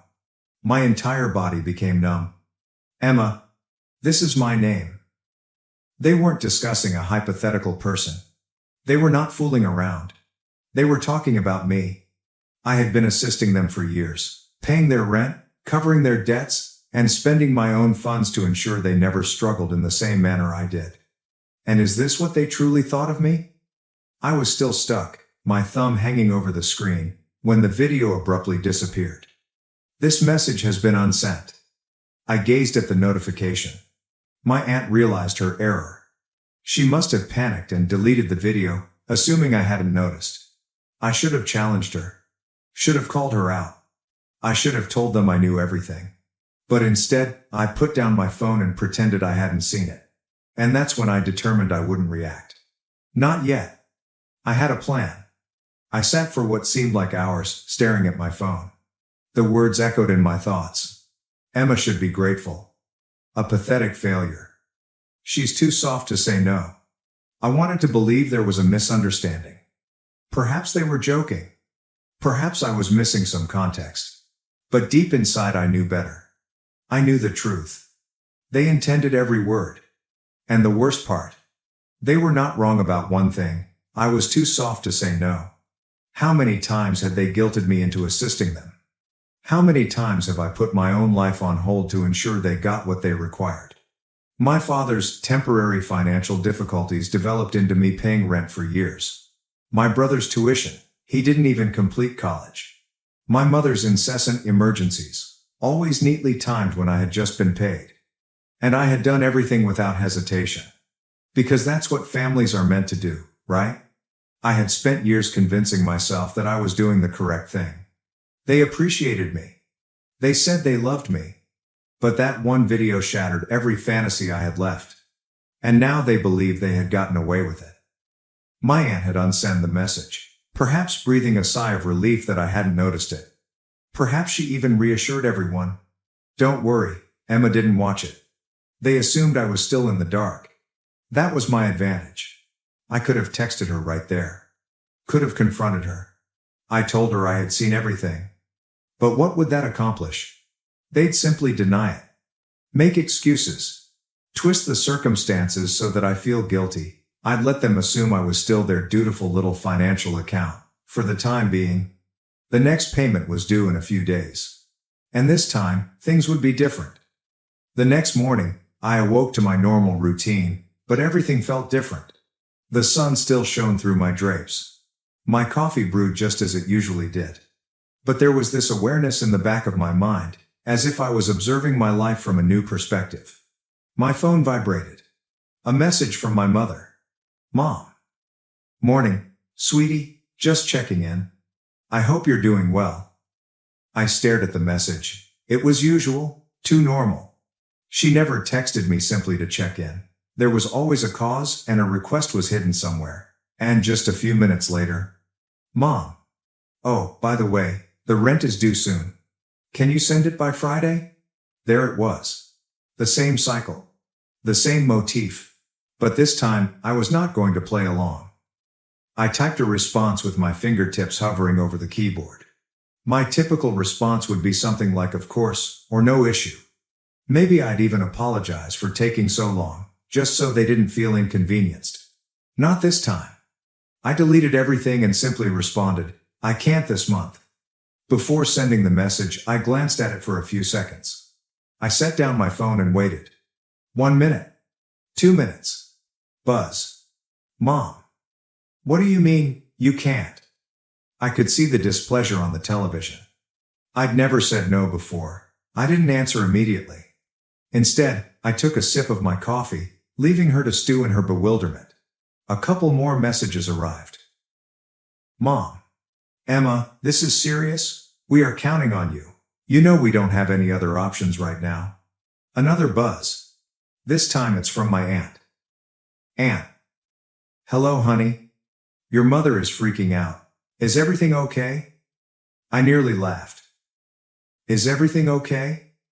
Sure. Everything was excellent. I had spent years paying for their life, and when I hinted at stopping, they panicked. They never asked me if I was all right, if I needed assistance.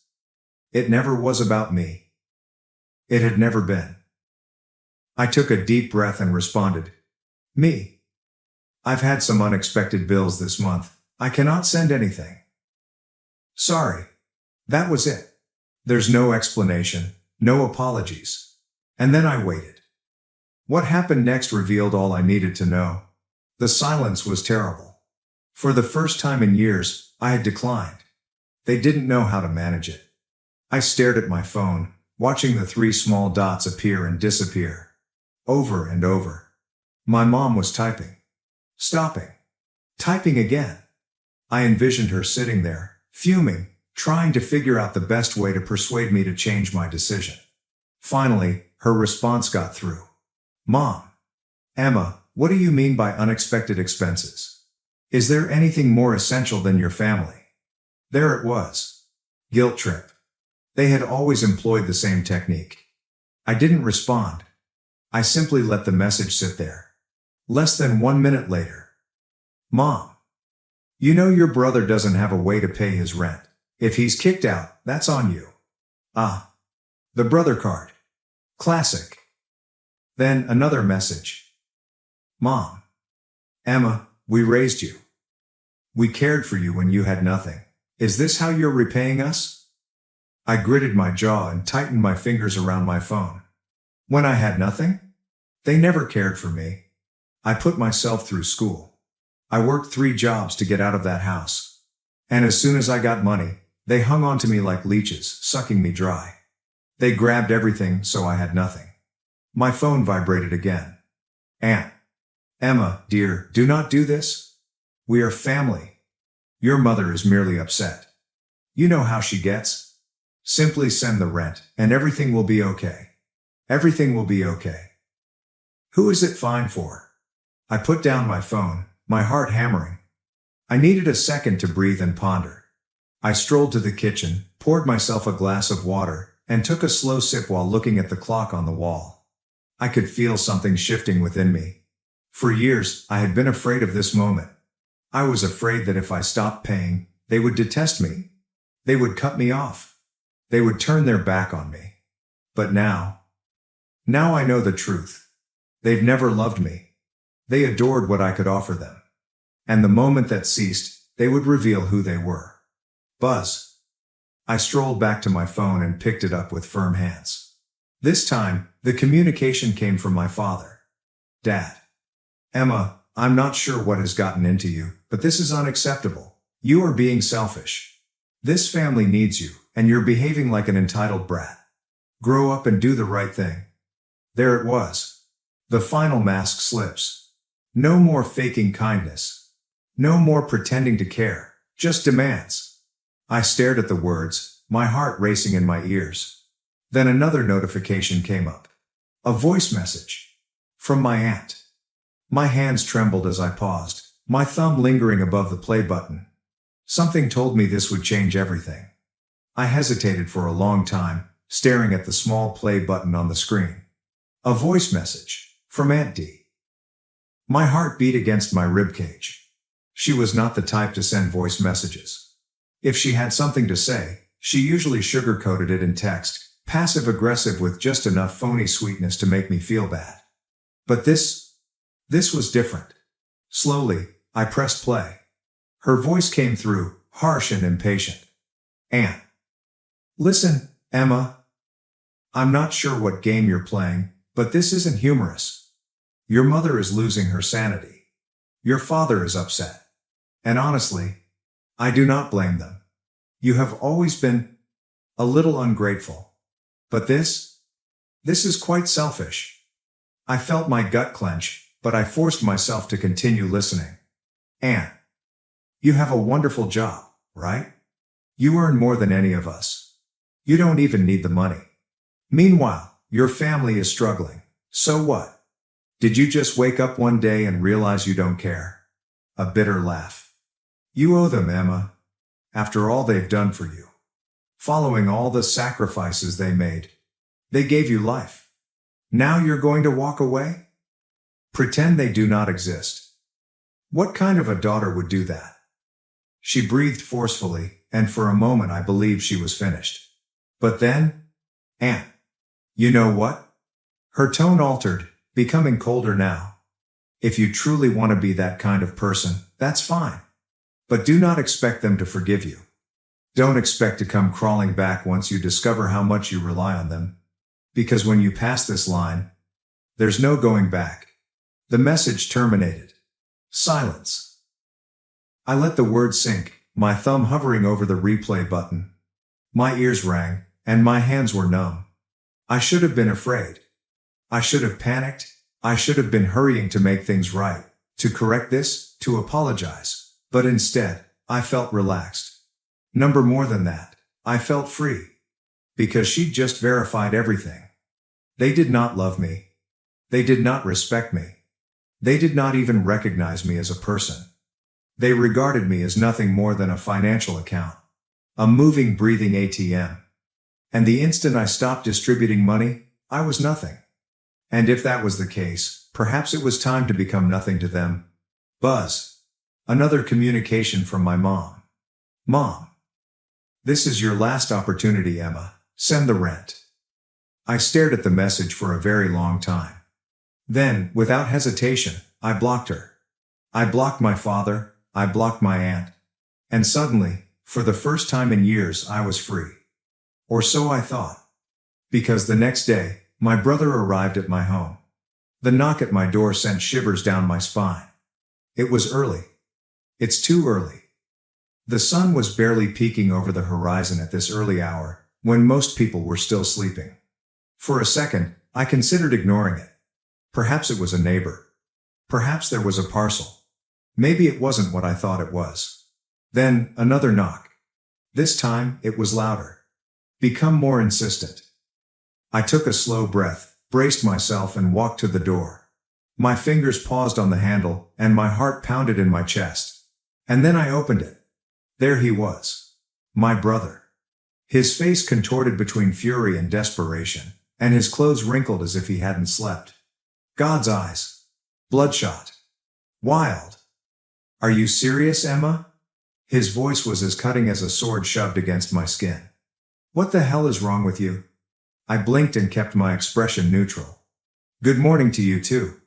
He scoffed and ran his hand through his already untidy hair. Don't do that. Don't act like this isn't a big deal. You blocked everyone. Mom is freaking out. Dad's losing his mind. You're just... What? Cutting us off? Pretending we don't exist? I crossed my arms and leaned against the door frame. I don't know, Jason. Maybe I just got tired of being treated like a piggy bank. His jaw clenched. Oh my God. Not this again, not this again. I gave out a sour laugh. Jason, I've been paying your rent for years.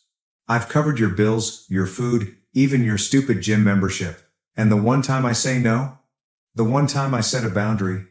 Mom calls me a selfish brat. Dad says I'm unacceptable and you show up at my door like I committed a crime. His lips parted as if he were going to argue, but no words emerged. So I continued going.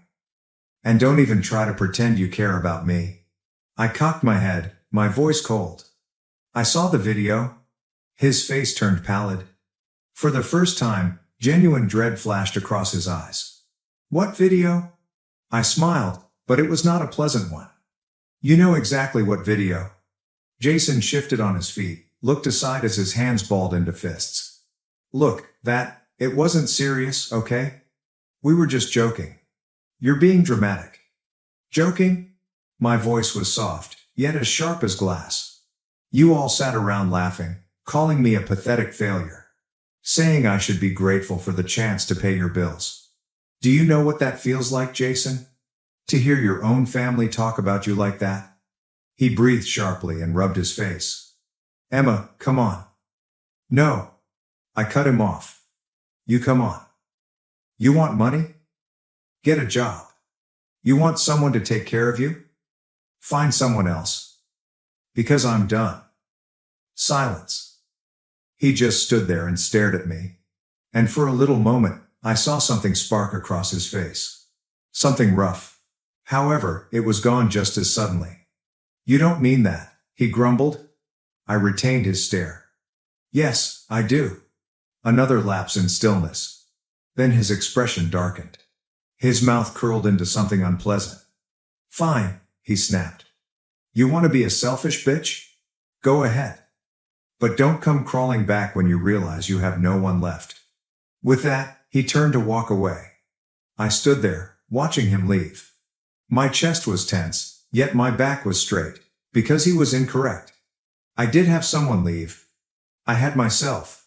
But, as I closed the door, letting out a trembling breath, my phone vibrated. I looked at the screen, and the familiar name flashed. It was my mom. But I was not going to pick up. Not this time. I had been at her mercy for so long. Her demands, her guilt trips, the way she used my own sense of duty against me, manipulating me into giving up all I had in order to keep her from breaking apart. Not anymore. I went away with the phone facing down. The truth was, I was done. I'm done with being a continual source of money. I'm tired of being the safety net that kept my family afloat when they couldn't be bothered to forge their own path in life. I'm done with lies and manipulation. They never asked me how I was doing. Never considered the toll it had on me to continually take up the slack. I had been carrying their weight for years. My mother's, my father's, and my brother's. All of them acting as if I owed them something. As if my life was just one long, endless repayment for everything they had done for me. But nobody had ever asked what I needed. Nobody had ever cared for me. And now, I was taking control. But my decision was not unnoticed. The following morning, when I sat in my living room, the silence felt oppressive. The weight of my decision was beginning to sink in. But there were no regrets. No second guessing. I had made the correct decision. Then, my doorbell rang. I was not surprised. It was Jason. I could tell by the way he knocked, demanding and impatient. This was the last person I expected to show up. But it's not surprising at all. I slowly opened the door, keeping my expression neutral. Emma, he began, his usual arrogant tone gone, replaced by something almost pleading. You need to listen to me. I did not welcome him in. I stood at the doorway, arms crossed. I don't need to listen to anything you have to say, Jason. He blinked, taken aback. No, you don't understand. His tone softened, almost desperate. Mom's freaking out. Dad's calling me, asking what's going on. They don't know how to fix this? You've cut us all off. You can't just leave us hanging like this. I scoffed and leaned against the doorframe. Oh, I'm sorry. Did you think I was just going to keep enabling you? Keep paying your rent, your bills, and pretending everything was fine? No, Jason, I'm done. I don't care how much you or mom or dad beg. I'm done playing the role of the family ATM. His eyes flared with rage. You're acting like we've never done anything for you. Like we're all just users, right? I did not flinch. Oh, believe me, I know exactly what I've been to you all. I've been a cash machine. A free ride. And I'm tired of it. Jason's face twisted. You can't just leave us hanging like this. You owe us, Emma. The words stung. But they did not shatter me. They only made me more determined. I owe you, I said, my voice firm. I've given you everything.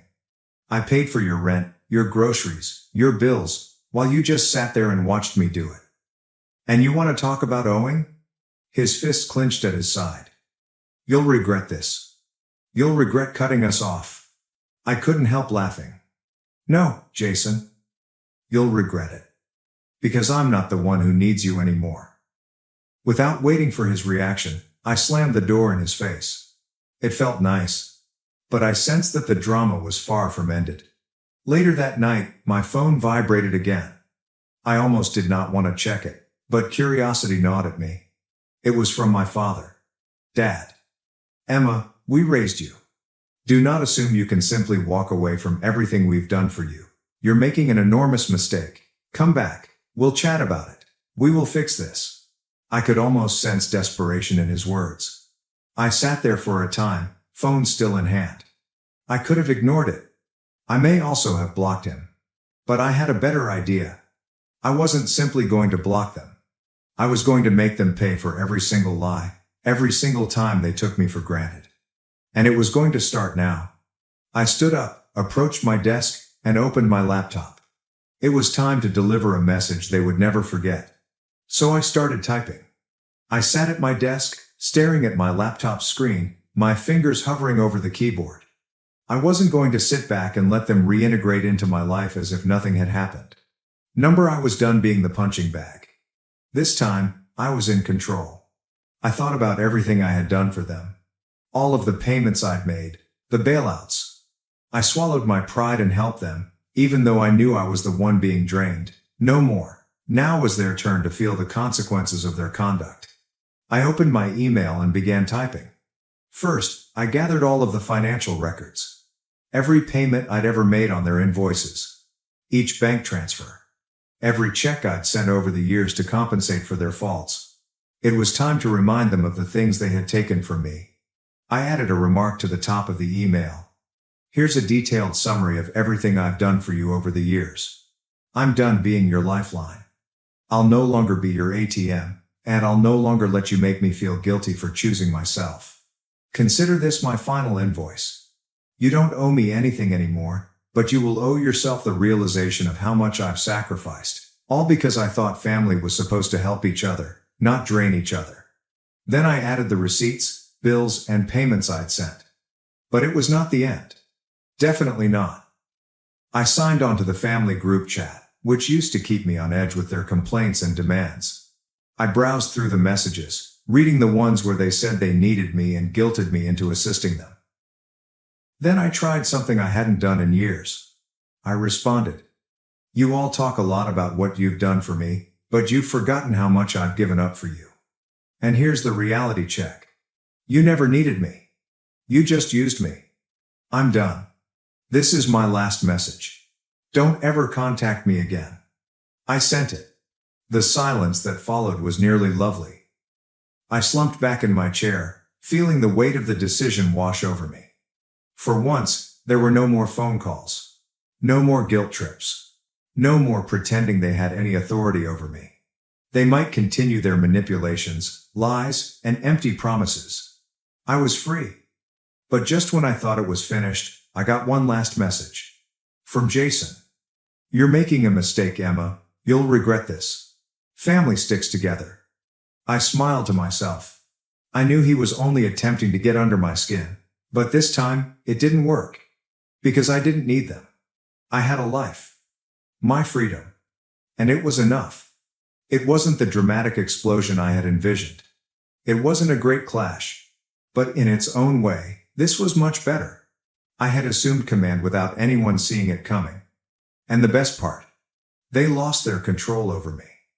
As I turned off my phone for the night, a sensation of calm washed over me. I did not have to play their game. I didn't have to continue sacrificing myself for those who didn't value me. It wasn't the revenge I expected. It was quieter. Be more deliberate, and far more satisfying. Now I could finally breathe. And the best part, I could finally live for myself, and that, in the end, was the sweetest victory. Reflection. Wow, what a ride that was, right? It's incredible to think of how much Emma had to endure for so long. But in the end, she gained control of her life. I admire how she refused to let her family's conflict and guilt bring her down. Instead of a massive conflict, she simply cut them off quietly, but with force. Making a scene is not always the best way to exact revenge. It's about reclaiming your life and showing that you're no longer a doormat. But here's the thing, not everyone would have handled it that way. Some could argue that she should have pushed for the relationship. Maybe even give them a second opportunity. Others may believe she made the correct decision by removing them entirely. So what are your thoughts? Do you agree with Emma's decision? Was her silent vengeance satisfying or overly harsh? Please share your ideas in the comments below. I would love to know what you think. My husband and mother-in-law treated me like a servant, mocking my efforts, demanding obedience, and making me feel invisible. Alex's words cut through the clatter of dishes like a keen scalpel. "Alara, bring me some tea now." I halted, my hands dipped in soapy water. "Hold on, I'm doing the dishes." "What?" His tone was incredulous and impatient. "Stop that and then bring me the tea right away. Can't you obey simple commands?"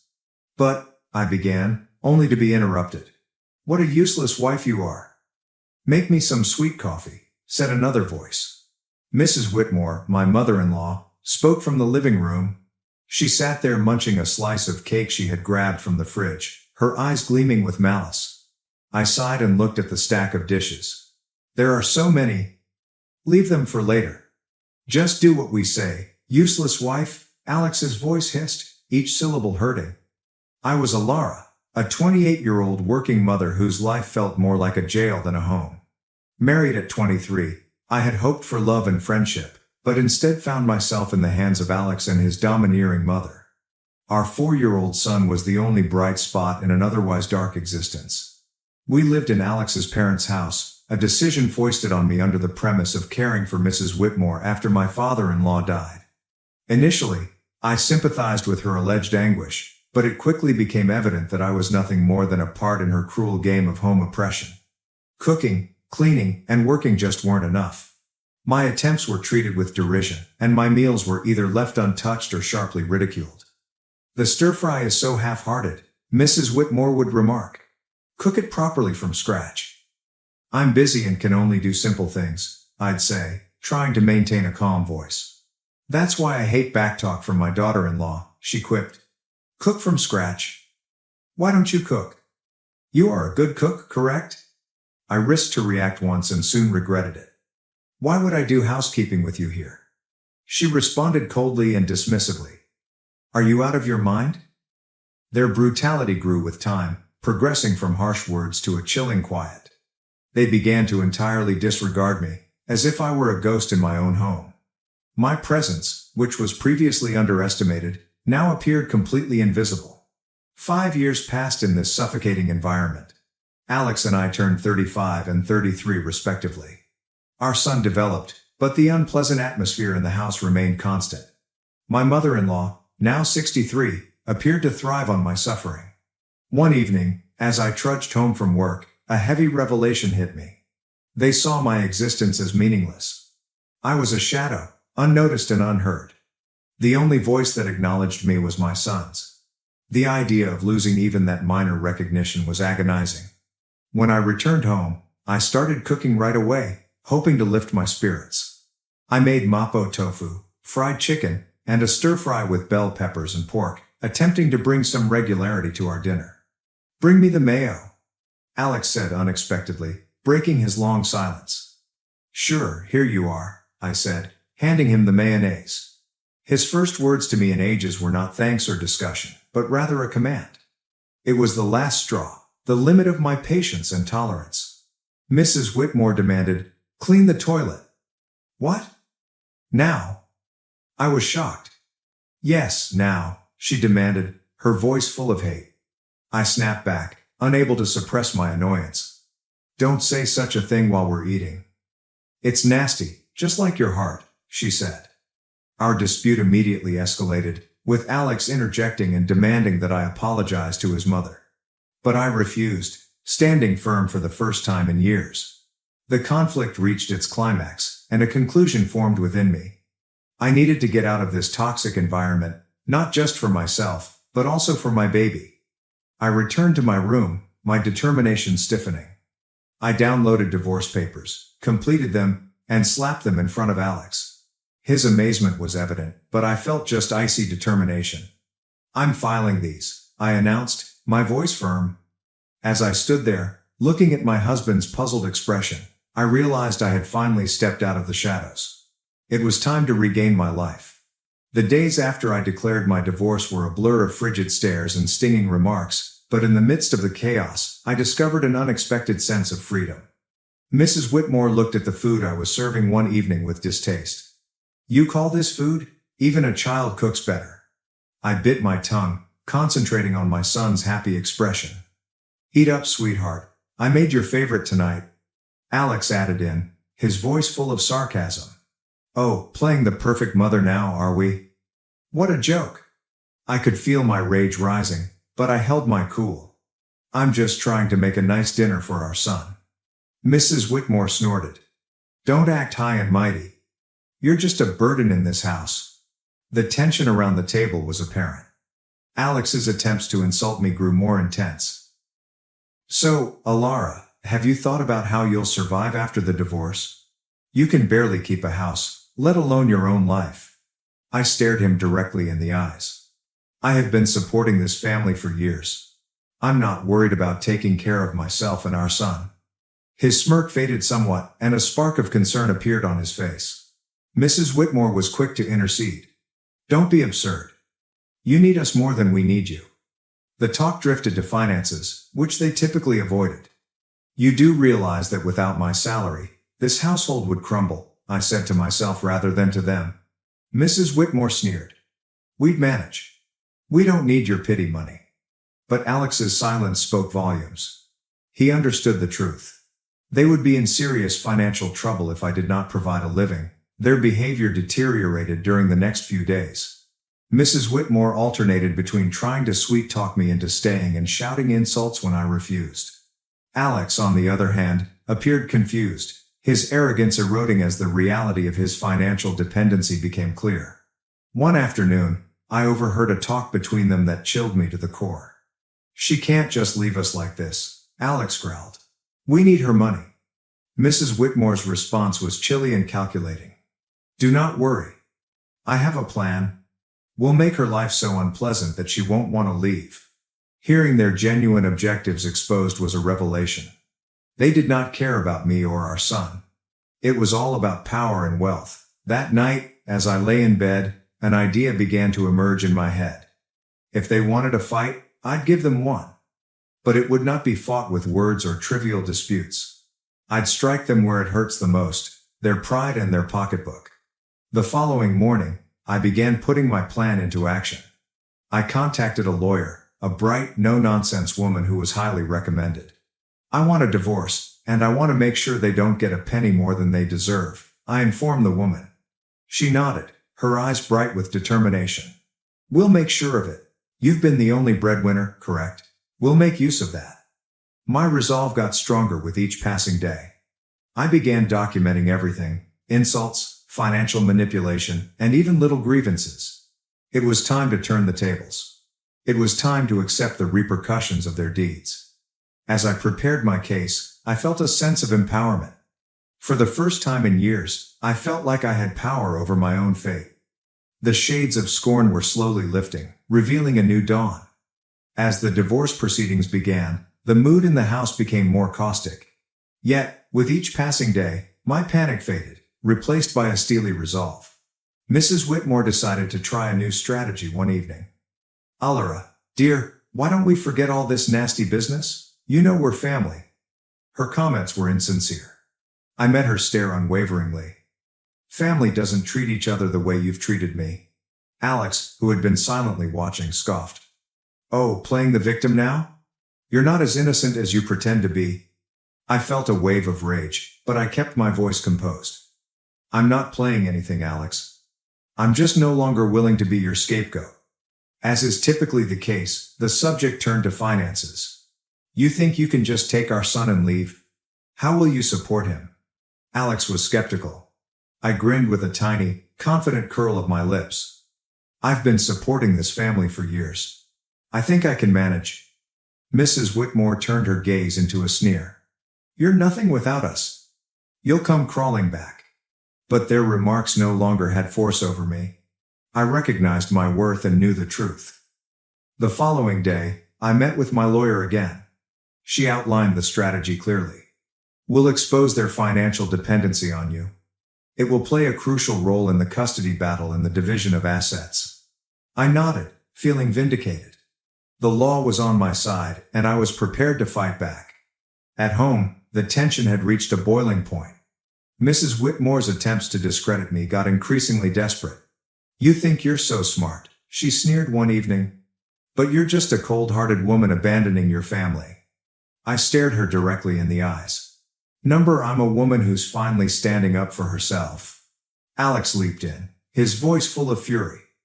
"You'll regret this? You can't survive without me." However, his threats fell on deaf ears. I was done being intimidated. As the days passed, my preparations for the court battle became more intense. I obtained financial accounts, documented their harsh remarks, and gathered evidence of their negligence. One afternoon, as I was arranging my documents, my kid approached me. "Mom, are we going to be okay?" His voice was soft and hesitant. I drew him into an embrace, feeling a flash of protectiveness. "Yes, sweetheart. We're going to be just fine. We're leaving this place, and we're going to start a new, happy life, just you and me." His arms tightened around me, and I knew I'd made the correct decision. I was fighting not just for myself, but also for my son's future. The court hearing date approached, bringing with it the prospect of impending freedom. I was prepared to confront Alex and Mrs. Whitmore and put an end to their tyranny and emotional abuse. I was ready to take back my life and give my son the peace and happiness he deserved. It was time for justice, and I was determined to see it delivered. The court hearing day arrived, and I was filled with both dread and determination. I felt a sense of surrealism when I sat across from Alex and Mrs. Whitmore in court.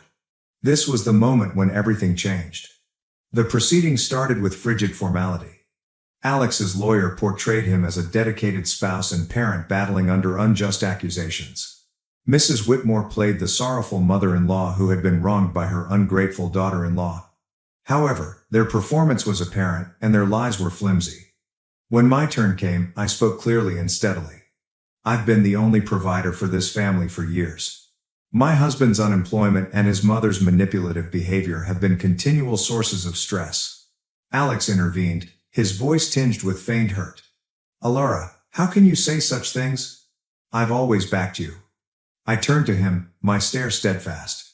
"Alex, support is more than words. It's about deeds, and your actions have only demonstrated selfishness and harshness." The judge listened closely as I presented my evidence, which included financial accounts, audio recordings of their verbal abuse, and testimony from neighbors who witnessed their behavior. The fact was undeniable. As the evidence accumulated, Alex's facade began to collapse. Mrs. Whitmore's poise shattered, and her innocence slipped away. The courtroom was quiet, the air thick with anxiety.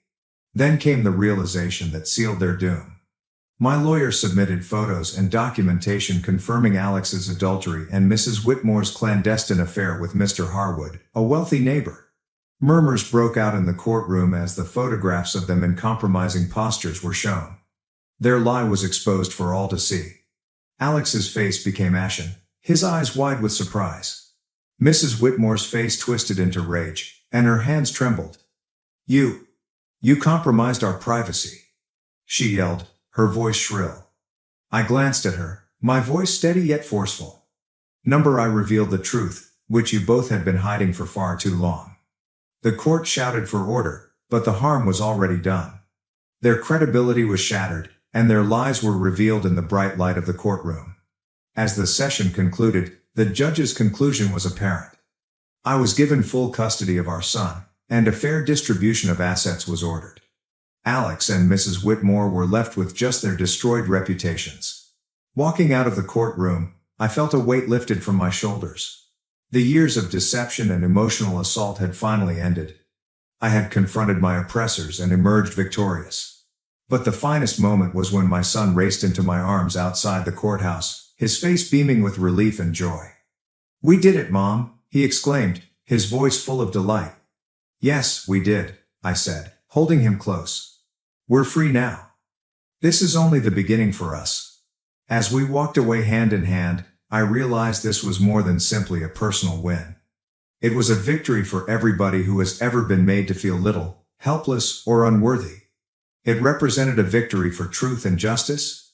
It was the beginning of a new chapter, one full of optimism and the promise of a better future.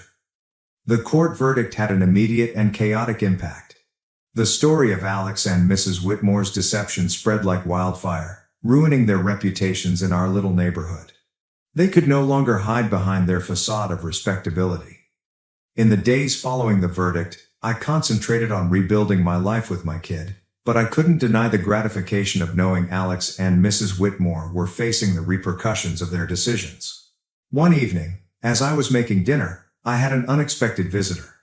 Mrs. Harwood, Mr. Harwood's wife, appeared, her eyes crimson from unshed tears. "Alara, I've heard about everything." "I can't believe what Sylvia, Mrs. Whitmore, did," she exclaimed, her voice breaking. I invited her in and offered a cup of tea. As we sat at the kitchen table, she expressed her sadness. I trusted her as a neighbor and friend. And to think she was having an affair with my husband. Her voice trembled, so I listened and offered words of comfort. Mrs. Whitmore's actions had clearly caused far more damage than she had planned. The next day, I saw Alex in town. He was a shell of his former self, his arrogance replaced with a defeated expression. "Alara, please, can we speak?" he asked, his voice barely above a whisper. I paused, facing him. "What's there to talk about, Alex?" He fidgeted, unwilling to meet my gaze. I apologize for everything. I didn't understand how much I relied on you and your strength." His apologies, however late, reflected the shift in power. He had lost everything, his dignity, his home, and his family, and in that loss, he had finally admitted his own flaws.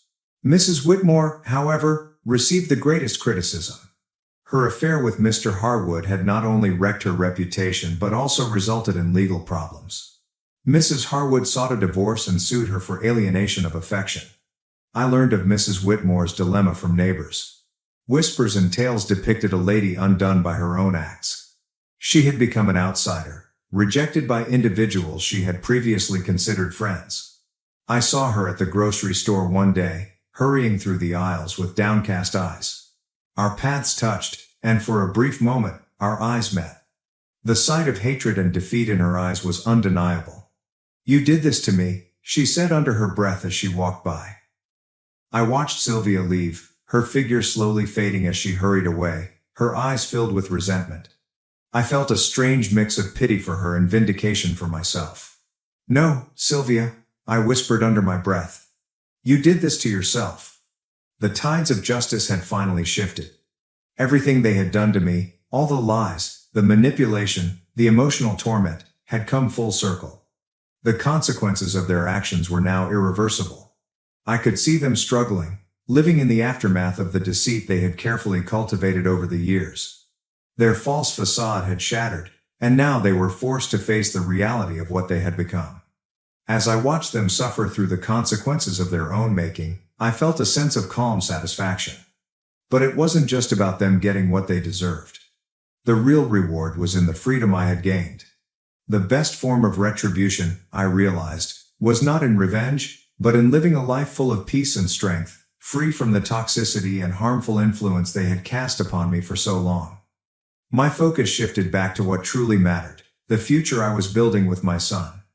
We were free now, free from the prison they had trapped me in for all those years. I had broken free, and now, I was living the life I had always dreamed of. This wasn't just a story of revenge or victory. It was a story of liberation. It was a powerful testament to my strength and resilience. I had taken control of my destiny, broken the chains of abuse, and freed myself from the tyranny of their manipulation. As I looked ahead, I knew that the future was bright, and the best was yet to come. I was no longer a prisoner to their cruelty. I was free, and the world was mine to conquer.